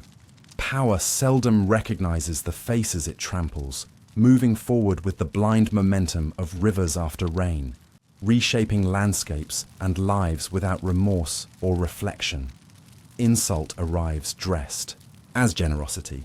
3 weeks after your meeting with Captain Edmund, a messenger appears at your brother-in-law's home, where your family has been sheltering in increasingly strained welcome. The young man, barely older than your eldest son, shifts uncomfortably as he produces a sealed parchment bearing the royal treasurer's mark. For the widow Thatcher, he announces, using your husband's craft rather than your name, reducing your identity to the man you lost and the trade that supported you both. Your brother-in-law's wife watches with poorly disguised resentment as you break the seal. Her home is too small for her own family, let alone yours as well. Each day, her tolerance wears thinner, like fabric rubbed too often between harsh stones. The parchment unfolds to reveal cramped writing, official language meant to obscure rather than clarify. You must ask your brother-in-law to read it. Another. Small humiliation in a growing collection. The Crown, in its mercy, he reads, brow furrowing, acknowledges receipt of petition regarding property damage during authorized military action.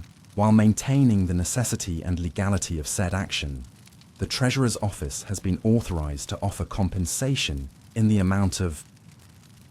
He pauses, eyes widening slightly before his expression settles into grim understanding.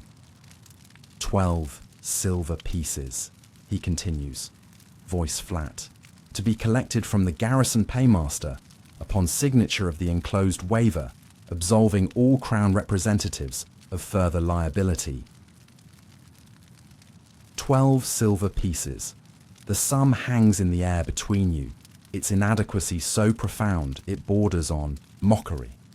Your home, the timber frame raised by your husband's hands, the thatched roof you helped weave, the stone hearth that had warmed 3 generations, reduced to an amount that would barely buy materials for a single room. They cannot believe this sufficient, your brother-in-law says, anger colouring his words despite his usual caution around matters of authority. But you understand the calculation at work. This is not restitution, but pacification. A sum designed, not to make you whole, but to make you go away. Enough for timber, but not nails, for flour, but not an oven. Enough to claim justice was served while ensuring you remain too busy surviving to pursue anything more. The waiver attached demands your mark, renouncing all future claims, affirming the military's actions as regrettable but necessary in the pursuit of public safety. To accept would be to validate their narrative, that your loss was unfortunate but justified, a necessary sacrifice for some greater good you cannot see from your position in the dust. Your children watch from the corner where they sleep on pallets, 3 sets of eyes in which hope and wariness wage constant battle. They have grown older in ways that cannot be measured by seasons, learning harsh lessons about the world's inequities that you had hoped to shield them from for many years more. What will you do? Your brother-in-law asks, passing the parchment back with fingers that seem reluctant to touch it. What indeed? To refuse means continued homelessness, continued dependence on increasingly reluctant relatives. To accept means beginning again with resources so inadequate that failure seems predetermined. You think of what 12 silver pieces would purchase. A crude shelter perhaps, but not before winter descends with its killing frosts. Food for a month, but not the seeds needed to grow more. A new loom of inferior quality to the one lost, but not the wool to weave upon it. They believe this settles the matter, you say finally, tracing the official seal with one work-roughened finger. They have placed a value on everything I lost and found it worth little more than a good horse. Your sister-in-law makes a small, impatient sound from where she kneads bread. Better than nothing, she says, not looking up. Better than what most get when soldiers decide they're in the way. Her words carry the weight of practical wisdom, the peasant's understanding that justice and fairness are luxuries afforded to those with power. Take what is offered, her tone suggests, for demanding more invites worse than denial. The messenger clears his throat. I am to return with your answer, he says. The officer was most insistent that the matter be resolved promptly. Of course, he was. Captain Edmund wants your signature on that waiver before his superiors might question the operation's legitimacy, before other voices might suggest more generous compensation. The paltry sum is designed to exploit your desperation, knowing that immediate need often outweighs principle when children's hungry eyes are watching. Value and worth blur in the ledger books of the powerful, where lives balance against convenience and human dignity carries no fixed price. 12 silver pieces, the amount a skilled tradesman might earn in 2 months of constant labour, the cost of a fine saddle or a modest feast for visiting dignitaries. Tell the paymaster I will come tomorrow, you say finally, folding the parchment, with careful movements that belie the storm in your chest. I require time to consider the terms. The messenger nods, relieved to be departing with at least this much progress to report. As he leaves, your eldest son approaches, his face bearing an expression too old for his years. "It's not enough," he says simply.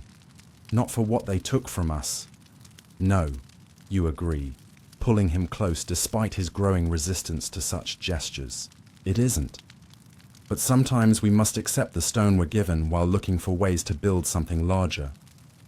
His eyes, so like his father's, search yours for reassurance you cannot honestly provide. What lesson does this teach him? That authority may destroy without consequence. That justice has a price, and it is insultingly low. Yet in this moment of bitter calculation, a seed of determination takes root. You will accept their coins, not as final payment, but as first installment. You will rebuild, not just walls and roof, but the security your children deserve. And once standing again, you will find other paths to the justice this transaction denies. Insult arrives dressed as generosity, but sometimes wisdom lies in accepting the offered coin while keeping one's eyes fixed on the treasury from which it came. Justice wears different faces depending on who seeks it. This truth becomes evident as you wait your turn at the garrison paymaster's office, clutching the parchment promising your 12 silver pieces. The room serves as both treasury and claims office, a calculated arrangement that reminds petitioners of the crown's wealth while dispensing meager portions of it. You are not the only one seeking restitution this day. Ahead of you stands Lord Harwick, a minor nobleman whose hunting lodge was mistakenly targeted in the same campaign that claimed your home. His voice carries clearly through the crowded chamber as he reviews the settlement documents. 200 gold crowns, he announces, satisfaction evident in his tone. Plus timber rights in the western forest to replace what was lost. Most satisfactory. The paymaster bows deferentially. The crown recognizes the unfortunate error and wishes to make appropriate amends, my lord. 200 gold crowns, each worth 12 silver pieces like the ones you've been offered. The mathematical disparity freezes your breath in your chest.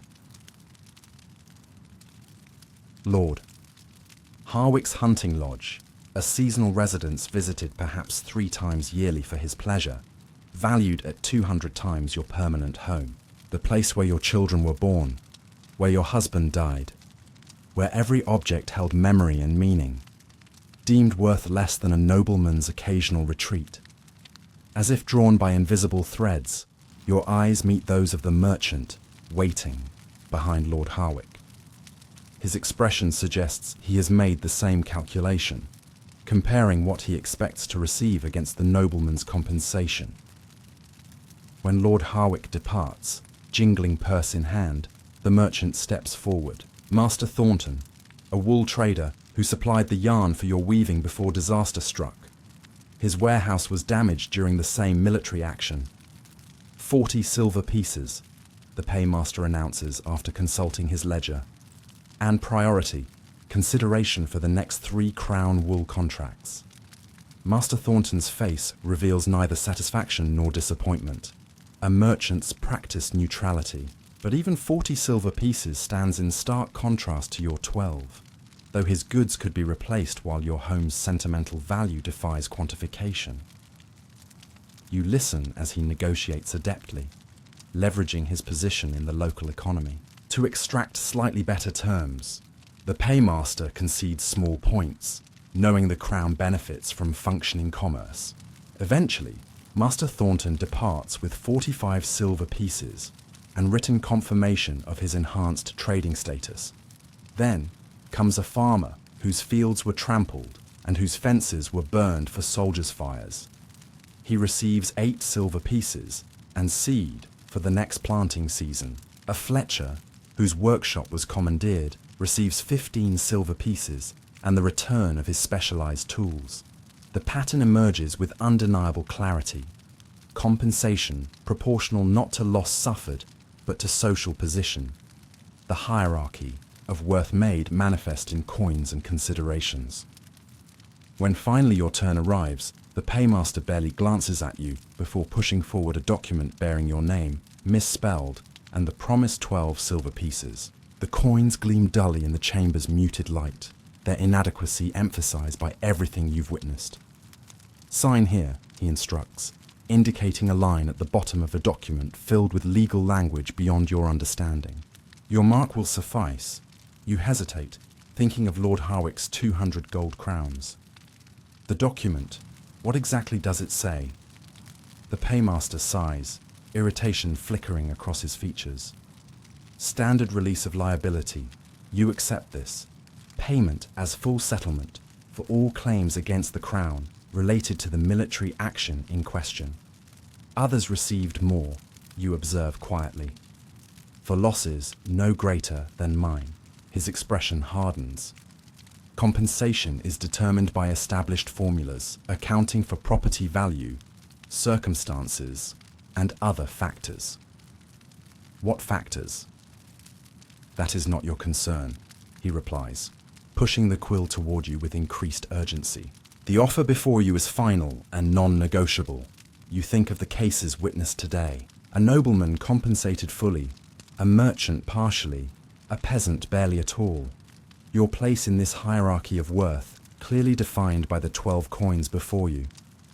There was a case last harvest, you say slowly, recalling stories shared at the, well, when Widow Miller's barn was seized for military use. She received 20 silver pieces, though her structure was smaller than my home. The paymaster's face remains impassive, but something flickers behind his eyes. Recognition, perhaps, that you possess knowledge you shouldn't. Information is power, even scraps gleaned from gossip and observation. Widow Miller's case involved different circumstances, he responds carefully. She is cousin to the bishop's steward, you continue, just as Lord Harwick is brother-in-law to the garrison commander. I have no such connections. The dangerous words hang between you. To question the order is to invite the disorder down upon your head. The paymaster studies you with new wariness, recognizing not just another peasant to be processed, but someone who sees the machinery behind the curtain. 12 silver pieces, he repeats firmly. Accept or decline. Others wait behind. You, the moment stretches taut as a thread about to snap. You could demand more, citing the precedents observed today. You could refuse entirely, preserving principle at the cost of empty hands. You could sign, taking what is offered while knowing its inadequacy. Behind you, other petitioners shuffle impatiently. Their needs, like yours, press with the urgency of hunger and approaching winter. The paymaster's quill remains extended, his expression growing stony with each moment of your hesitation. Laws, like water, flow most freely for those who dig the channels. You have no shovel for such excavation, no power to redirect the currents that would wash away your claim. Yet knowledge has been gained that cannot be unlearned. The visible proof that justice is measured differently, depending on who stands before its scales. Your fingers close around the quill, but before marking the document, you speak one last time. I will sign, you say, voice steady despite the storm in your chest.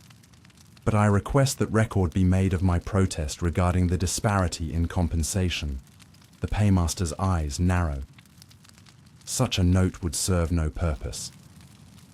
Nevertheless, you insist. I wish it recorded. A calculated risk. A small assertion that might bring scrutiny later, or might vanish into the bureaucratic abyss. But in this moment, it feels essential to mark your understanding, to refuse complicity in your own diminishment. After a long pause, the paymaster makes a brief notation in his ledger. Whether it captures your protest or dismisses it, you cannot know. But you have spoken your truth in a place designed to silence it, and that small victory must suffice for now. You make your mark, collect your 12 silver pieces, and step away from the desk with straight shoulders. The coins weigh heavy. In your pouch, inadequate yet necessary. A beginning, not an ending. As you depart, You notice the paymaster watching you with an expression caught between irritation and something else. Perhaps respect, perhaps concern that your questions might not end here. Either way, something has shifted. A small stone dislodged that might, in time, start an avalanche. Decisions taste of ash and possibility mixed. You stand at the crossroads outside the garrison walls, 12 silver pieces secure in the pouch beneath your kirtle, their weight simultaneously comforting and accusatory. The afternoon sun casts your shadow long across the packed earth, stretching toward home, or where home once stood. Two paths lie before you, both literal and figurative. The left fork leads back to your brother-in-law's cramped cottage, where you could announce your acceptance of the crown's terms and begin the meager rebuilding these coins permit. The right fork leads toward the cathedral town, where the king's justice sits in quarterly session, hearing appeals from those dissatisfied with local rulings. Your fingers trace the outline of the coins through the rough fabric. 12 silver pieces. Enough to construct a shelter before winter's full arrival. A single room perhaps, with a hearth to warm your children through the coldest nights. Accepting this settlement means beginning immediately, means certainty, however inadequate. The Cathedral Road offers no such guarantees. The King's justice might increase your compensation tenfold, or dismiss your petition entirely. The journey would consume precious days and resources you cannot spare. Worse, word would inevitably reach Captain Edmund that you had escalated your complaint beyond local authorities, inviting the additional scrutiny he obliquely threatened. Mother. Your eldest son appears beside you, returning from the blacksmith's forge where he has been working extra hours to earn copper pennies for bread. His face, increasingly angular as childhood recedes, bears smudges of soot and concern in equal measure. Did they pay what was promised? You nod, patting the hidden pouch. 12 pieces, as the letter stated. His eyes, too knowing for his 14 years, search yours. It's not enough, he says. Not a question, but a statement of fact. No, you admit. But it's what we have. A wagon rumbles past, stirring dust that settles on your borrowed skirts. The driver pays no notice to the woman and boy standing in indecision. By the roadside, the world continues its commerce, indifferent to individual dilemmas. I heard talk at the forge, your son says carefully, about a man from the northern villages who appealed to the king's justice and received 3 times what the garrison offered. Hope flutters dangerous wings in your chest. Did they say what it cost him to make such an appeal? Your son's silence answers clearly enough. The cost would have been substantial, in coin, in time, in risk. We could rebuild now, you say, giving voice to one path. A small place, just large enough for winter. When spring comes, perhaps. And let them think 12 pieces pays for everything they took. He interrupts, his father's stubbornness evident in the set of his jaw. Let them believe our home worth less than Lord Harwick's hunting dogs. You start in surprise. How did you know about Lord Harwick? Everyone knows, he replies with a shrug. The smith's apprentice has a cousin who works in the garrison kitchens. Word travels. Of course it does. In communities where literacy remains a luxury, oral networks transmit information with remarkable efficiency. The injustice of your compensation has likely already become common knowledge. Another story of how the powerful measure different lives by different scales. What would your father do? Your son asks suddenly.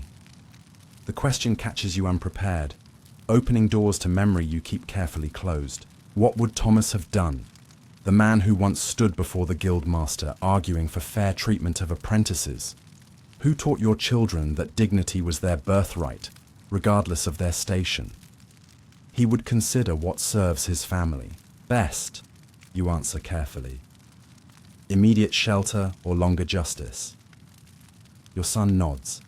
accepting this non-answer for the complex truth it represents. Your heart and mind pace in opposite directions, like guards at a contested border.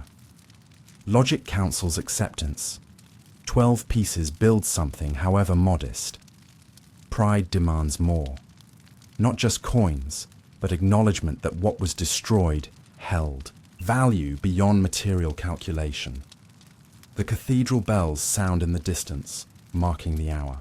Decisions cannot be postponed indefinitely. Winter approaches with relentless certainty, caring nothing for human deliberations. If we appeal, you say slowly, testing the idea aloud, we risk everything for uncertain gain. If we accept, we secure a foundation, however small. Your son picks up a stone from the roadside, turning it over in hands that grow more calloused by the day. The blacksmith says I have talent, he says unexpectedly. He's offered me formal apprenticeship, starting next season, room in his loft until then. The information strikes like summer lightning, surprising yet illuminating. One child with secure prospects changes the equation significantly. Your sisters? You ask. Miller's wife still needs help with the young ones. Emma could continue there, earning her keep and learning household management. And Martha, he hesitates, clearly having thought this through. Widow Cooper mentioned needing help with her spinning, now that her eyes fail her. Your children have been making contingency plans while you struggled with systems and officials. They have found their own paths forward, adapting to circumstances with resourcefulness that brings both pride and sorrow. They should not have had to become so practical so young. You've been thinking about this, you observe quietly. He nods, eyes fixed on the distant cathedral spire. If you had proper compensation, what the house truly deserved, we could stay together, but with 12 pieces. He trails off, the mathematics too obvious to require articulation. The choice crystallizes with new clarity.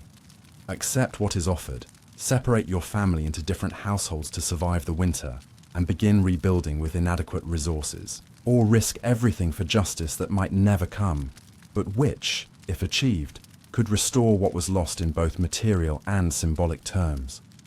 Neither path promises happiness without sacrifice. Neither guarantees that what was broken can be truly mended. What do you think I should do? You ask your son, acknowledging him not as a child, but as a partner in this critical decision. He considers the question with the seriousness it deserves, weighing options as adults must. I think, he says finally, that sometimes you must choose between what is easy and what is right. Your husband's words, spoken through your son's voice. The continuity brings unexpected comfort, a reminder that some things survive even the hottest flames. And so you stand at the threshold of power, your shadow stretching longer than your hope. 12 silver pieces wait in your pouch. The cathedral town waits 5 miles distant. Your children wait for a decision that will shape not just their winter, but their understanding of justice itself. The path becomes clear, not because certainty arrives, but because waiting serves no purpose. You will choose, knowing that either way, nothing returns to what it was before. The only question is what rises from the ashes, mere survival, or something that might, with sufficient courage, resemble justice. She stands before the king's representative, her story hanging in the air between them like mist that refuses to dissipate. 3 weeks of walking have brought her here. 3 weeks of sleeping in church porches and farmers' barns, of carefully rationing the journey bread and hard cheese packed by neighbors who understood her quest, even if they questioned its wisdom. Great hall of the cathedral town rises around her, stone arches soaring overhead like petrified prayers. Petitioners line the walls, each clutching documents or tokens that represent their particular grievance. Some have waited days for this moment. Others, like herself, have travelled leagues to stand before this seat of higher authority. Lord Chamberlain. Geoffroy de Montfort occupies the carved wooden chair that serves as the extension of the king's own throne. His robes of office, trimmed with ermine despite the late autumn warmth, pool around his feet like a darkened pond.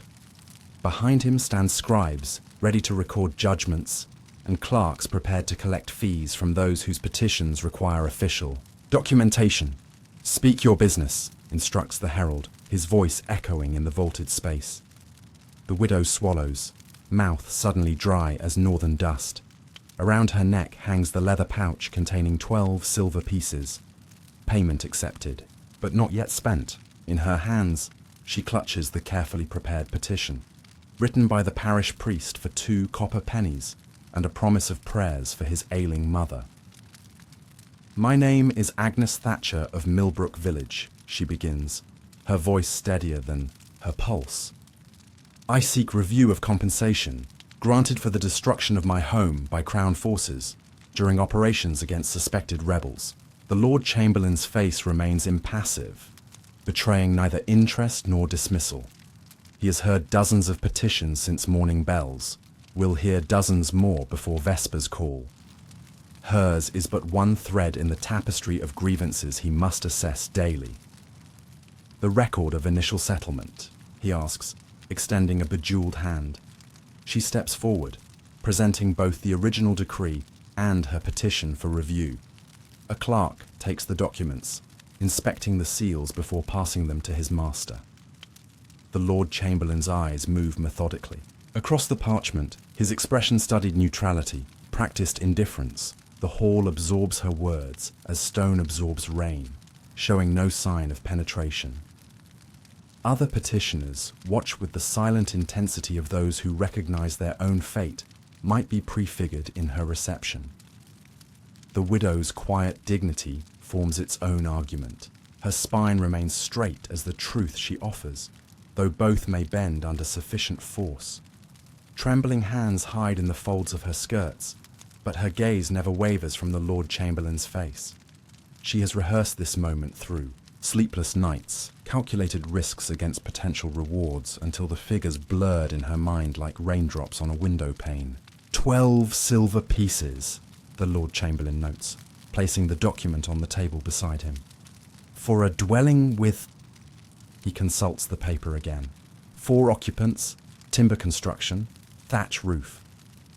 "Yes, my lord," she confirms. "But I would draw attention to the comparative settlements awarded for similar damages. Lord Harwick received..." The Lord Chamberlain raises one finger, silencing her mid-sentence. "I am familiar with Lord Harwick's settlement. The circumstances differ substantially." "In what regard, my lord?" she asks, the question dangerously close to challenge. Behind her, someone draws a sharp breath at her temerity. For the first time, the Lord Chamberlain looks directly at her, assessing the woman who dares question the mechanisms of compensation. Something sparks in his gaze, not anger, but a flicker of what might be curiosity. His property was of greater value.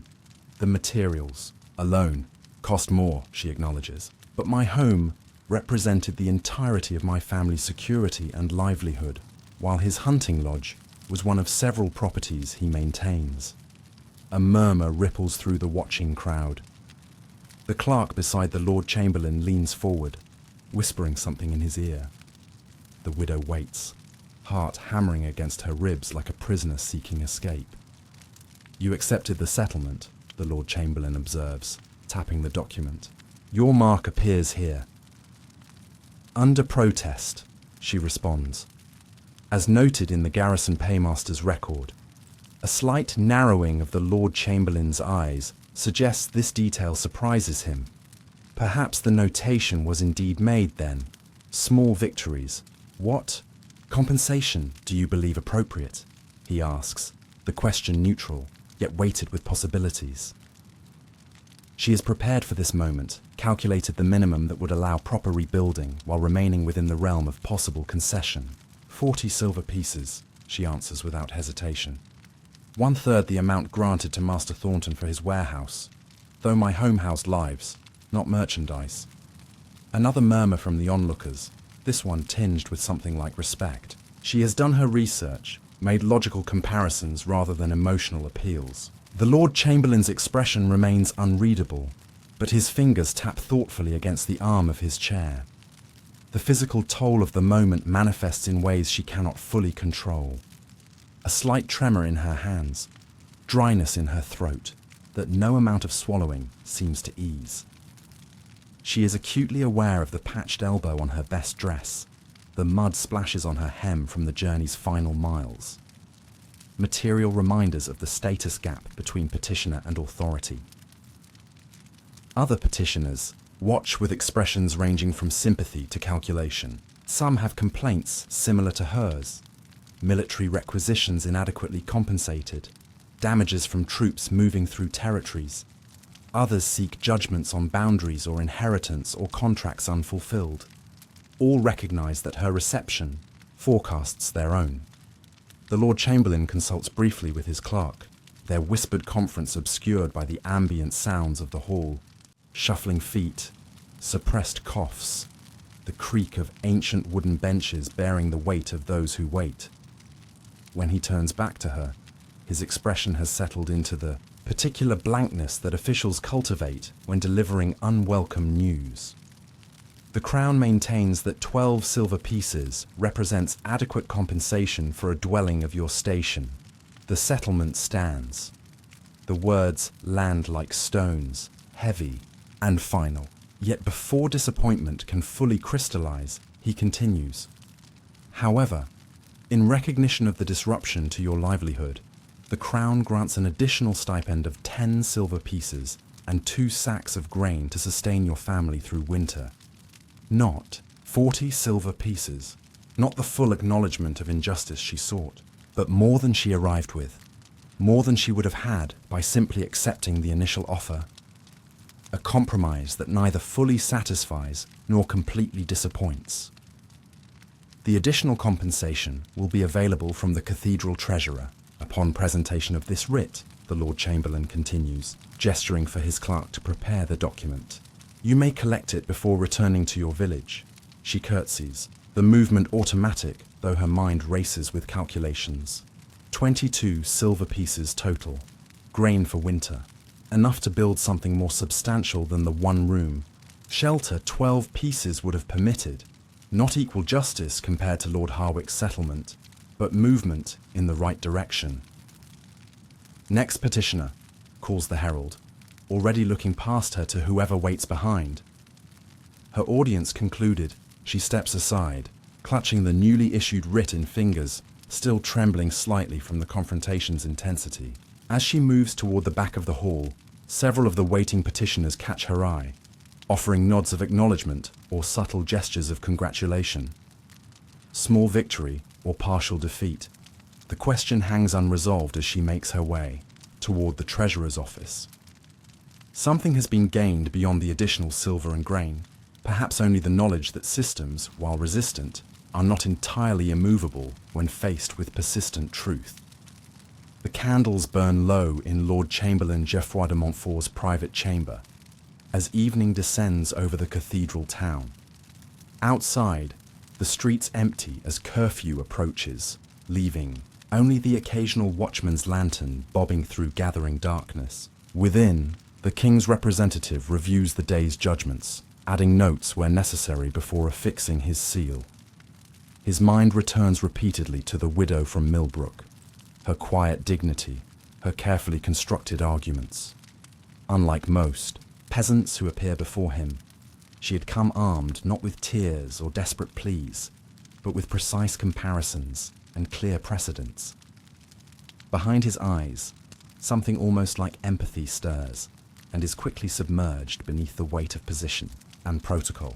Bring me the military reports from Millbrook, he instructs his clerk, a thin man whose stooped shoulders bear witness to years bent over documents in poor light. I wish to review the circumstances of the Thatcher property destruction. The clerk returns moments later with a slender folio bearing Captain Edmund's seal. The Lord Chamberlain's fingers trace the embossed wax briefly before breaking it open. Inside, the report reads precisely as expected. Dry language describing intelligence received, action taken, objectives achieved. The destruction of the widows. Home appears as a single-line item. Suspected rebel safehouse neutralized. No resistance encountered. Structure destroyed as per protocol. No mention of a weaving loom passed through generations. No acknowledgement of children displaced or livelihoods destroyed. The mathematics of war reduced to tactical success, the human element carefully excised from official record. He thinks of Lord Harwick's hunting lodge, remembered from a visit years earlier, ornate woodwork, imported glass in the windows, tapestries commissioned from Flemish weavers. 200 gold crowns seems reasonable compensation for such craftsmanship and materials. And yet, the widow's words echo. My home represented the entirety of my family's security and livelihood. A truth the system he represents remains structured. To ignore. Value calculated solely by materials and station, never by proportion of loss or impact on lives upended. The logic feels suddenly brittle, like ice in early spring that appears solid until the moment it cracks beneath one's weight. The Lord Chamberlain pours wine from a silver pitcher, contemplating the ruby liquid as it catches candlelight. His position requires balancing competing interests, maintaining established order while ensuring that order retains enough flexibility to prevent more dangerous forms of dissent. He recalls similar cases passing before his judgment seat. The nobleman compensated generously to maintain alliance and favour. The merchant granted enough to resume commerce beneficial to royal coffers. The peasant given minimal recompense, assuming gratitude for any consideration at all. A system functioning as designed. And yet, occasionally, a petitioner like Agnes Thatcher appears, one who sees clearly the machinery behind decisions, who questions not specific outcomes, but the principles underlying them. Such clarity proves unexpectedly discomforting. His clerk clears his throat discreetly. Will there be amendments to any of today's judgments, my lord? The question hangs in the air like smoke from the guttering candles. The Lord Chamberlain stares at the stack of documents awaiting his final approval. The widow's writ for 10 additional. Silver pieces and grain sits atop the pile, his preliminary signature already affixed. 10 pieces, a compromise that acknowledges her argument without fully validating it. Enough to prevent further complaint without establishing precedent that might encourage others. A practical solution. Yet for reasons he cannot fully articulate, it suddenly seems insufficient. Not based on emotion. He has learned to distrust such unreliable guides, but on some deeper principle of proportion and consistency that forms the foundation of true justice. The widow's continued presence in his thoughts grows uncomfortable, a reminder of governance's human cost. How many others have stood before him with legitimate grievances, accepting inadequate remedies because they lacked her courage or clarity? How many settlements has he approved without questioning the underlying calculations? Add 5 more silver pieces to the Thatcher settlement, he says finally, and include timber rights in the northern forest sufficient for proper rebuilding. The clerk's quill pauses mid-stroke. My lord, that would bring her total compensation to 27 silver pieces and necessary building materials, the Lord Chamberlain completes, plus the grain already granted. Captain Edmund may object to the precedent, the clerk observes carefully. He has emphasized the importance of maintaining clear distinctions in compensation based on station. Captain Edmund is not responsible for maintaining the king's justice, comes the firm reply. I am, and justice requires consistency of principle, not merely adherence to established practice. The words surprise him even as he speaks them, revealing a conviction long buried beneath pragmatic compromise. The widow has accomplished something remarkable, forcing reconsideration not just of her specific case, but of the framework within which such cases are judged. The clerk makes the required adjustments without further comment, though his expression suggests calculations of potential consequences. When the revised writ is presented for final seal, The Lord Chamberlain signs without hesitation. What is done cannot be undone, but it can occasionally be better compensated. His decision will not reshape the kingdom's approach to justice overnight. It remains a single stone in a vast edifice built over centuries. But something has shifted, a small recognition that value exists beyond that officially assigned by station or material. Later, as night deepens over the cathedral town, the Lord Chamberlain stands at his window watching stars emerge above ancient spires. The widow will have found lodging with other travellers by now, perhaps already asleep in preparation for tomorrow's journey home. She does not know yet of the additional consideration granted, the small victory achieved not just for herself, but potentially for others whose homes might suffer similar fates. Behind his eyes, something almost like empathy stirs, and this time is allowed to remain. The cathedral treasurer's office occupies the northwest corner of the cloisters, a space of mathematical precision where faith and finance intersect. Stone floors worn smooth by centuries of footsteps lead Agnes through the arched doorway into a chamber filled with afternoon light filtered through high windows. The space smells of ink, parchment, and the distinctive metallic scent of coins routinely counted. Master Gilbert, the cathedral treasurer for 2 decades, sits behind a massive oak desk whose surface bears the scars of thousands of coins dragged across its grain.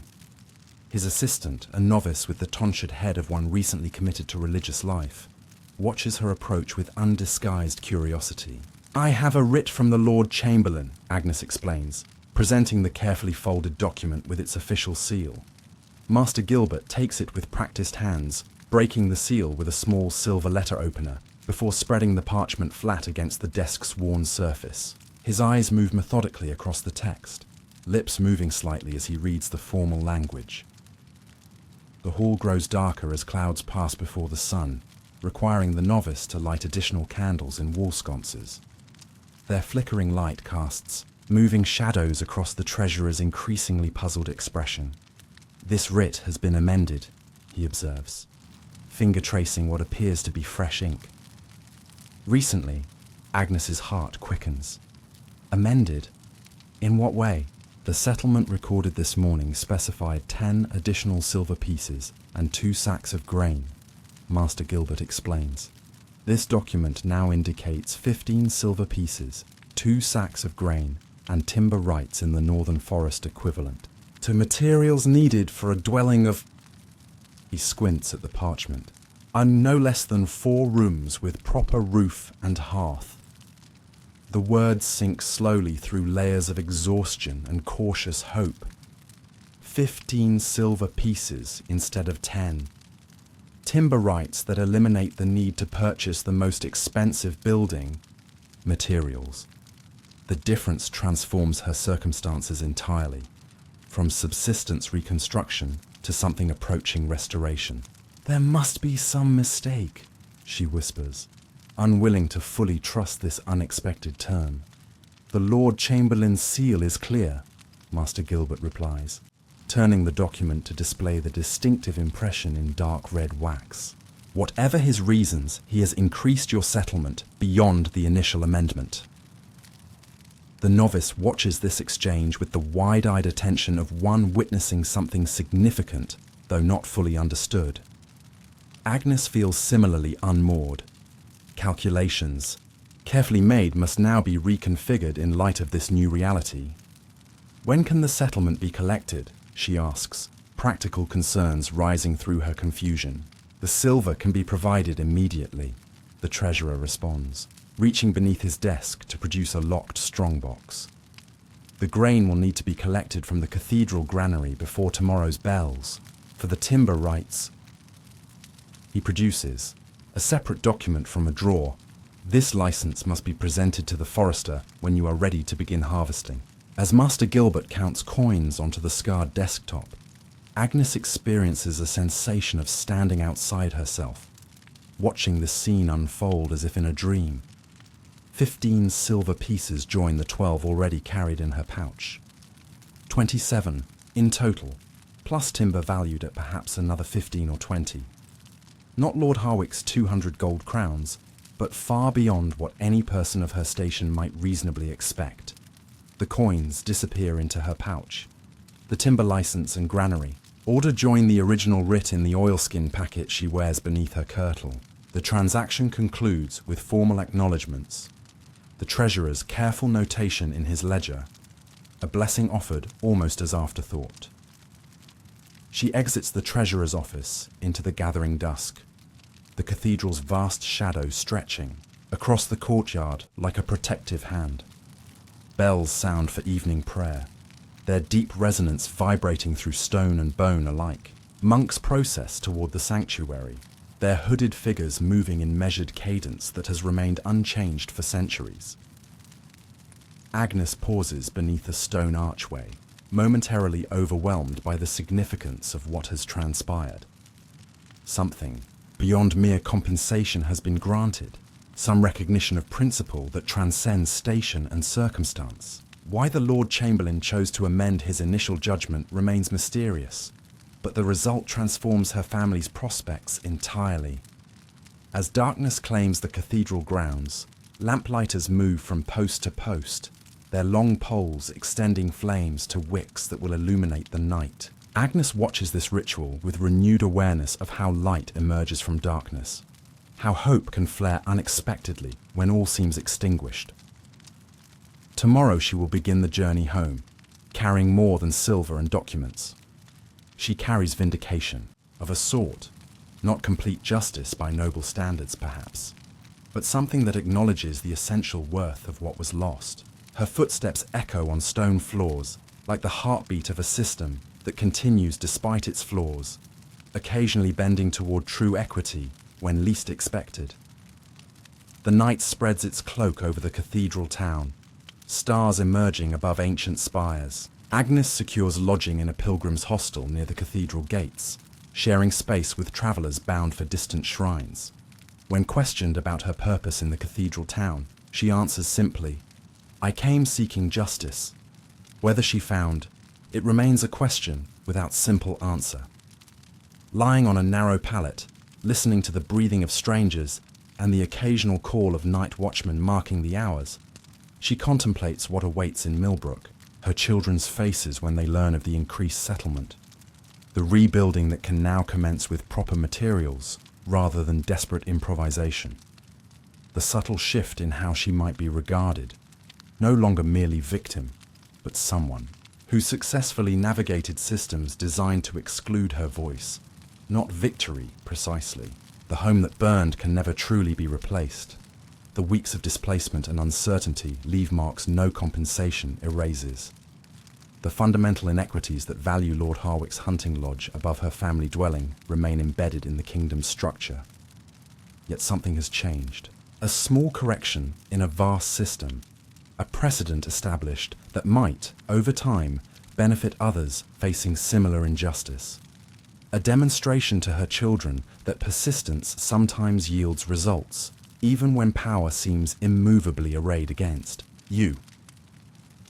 Agnes accepts this outcome with the same quiet dignity that characterized her petition, acknowledging both its limitations and its significance. Her hand moves to the pouch containing 27 silver pieces, each coin representing not just material value, but recognition of something less tangible, yet equally essential: the principle that loss matters regardless of who suffers it.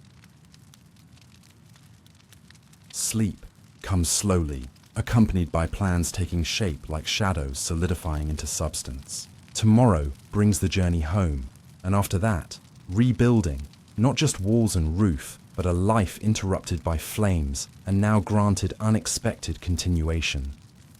The verdict at dusk offers not perfect justice, but something perhaps more realistic: the possibility that systems, however flawed, occasionally bend toward fairness when confronted with truth, delivered with sufficient clarity and courage. And now you drift back to your bed, centuries away from her struggle, yet connected by the thread of human dignity that stretches across time, binding us to those who came before. The warmth of your blankets envelops you as Agnes fades into history's gentle embrace, her story complete, yet somehow still unfolding wherever people stand before power, seeking recognition of wrongs endured. Justice moves slowly through human affairs like water gradually reshaping stone, imperfect, often frustrating, yet possessing its own persistent power. Agnes Thatcher's 27 silver pieces and timber rights might seem insignificant against the vast machinery of medieval governance, yet they represent something profound, a system acknowledging, however briefly, that value exists beyond station and material worth.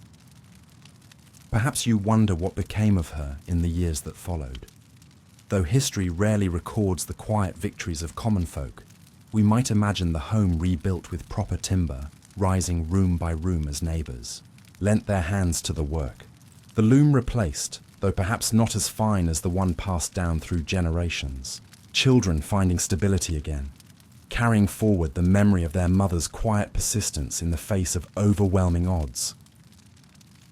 The true legacy lies not in buildings raised or coins spent, but in moments when systems built to exclude certain voices nevertheless bend to acknowledge them. In Agnes's time, such moments remained rare exceptions rather than established rule. Justice existed primarily for those with the power to define and enforce it, the Lord Hawicks of the world rather than the widows of Millbrook. Yet across centuries, these exceptional moments accumulate like sediment forming new landscapes.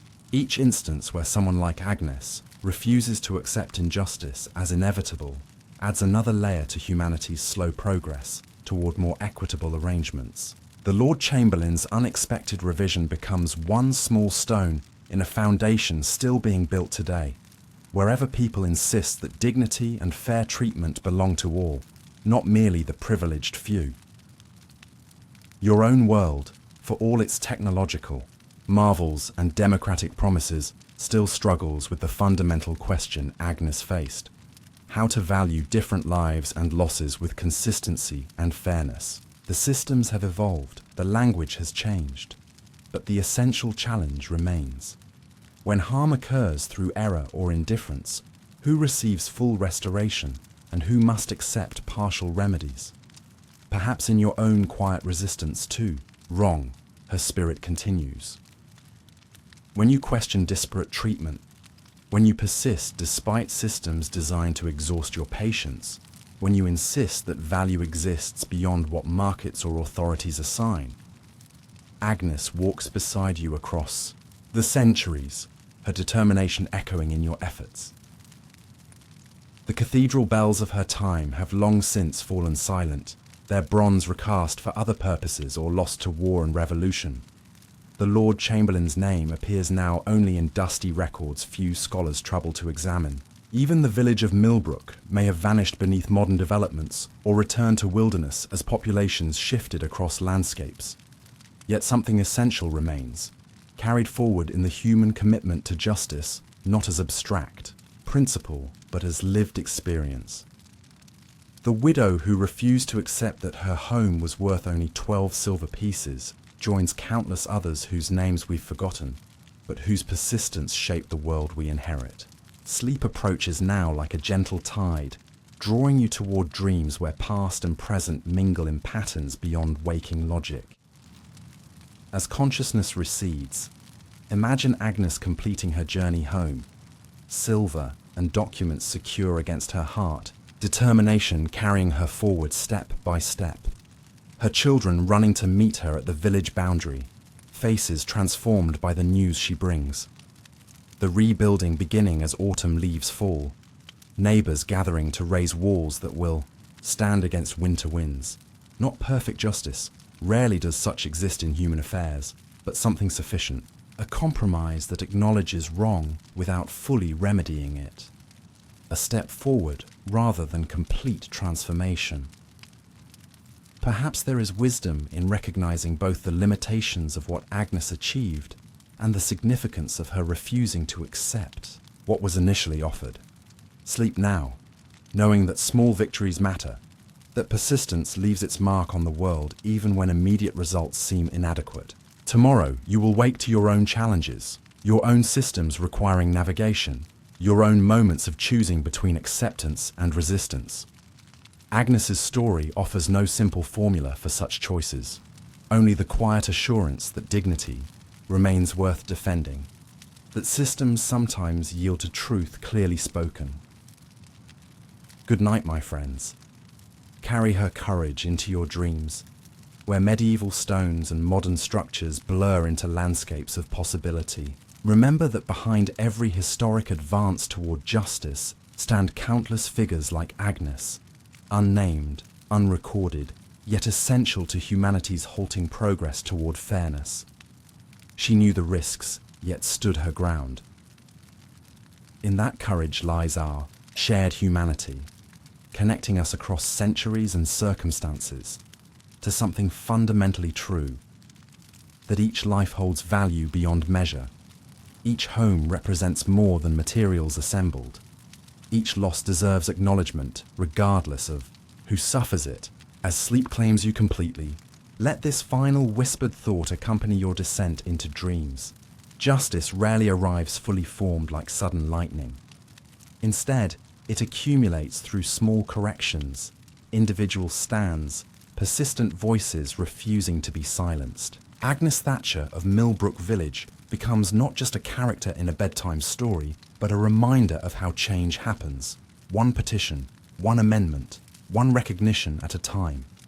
Sleep well, knowing that even in imperfect outcomes, seeds of better possibilities take root. The widow returns home with silver and timber rights, while across centuries, you carry forward the essential understanding that informs her story. Dignity is never exclusive to the powerful, and justice, though often delayed, remains always worth pursuing. Good night. Rest peacefully. Dream of worlds where value is measured not by station, but by shared humanity, where Agnes's quiet victory continues to ripple outward through time, touching shores she could never have imagined from her medieval village, including this moment as you drift into sleep, connected across centuries by the simple, revolutionary idea that every life matters, every home holds meaning, every loss deserves recognition. She knew the risks, yet stood her ground. In that courage lies our shared humanity.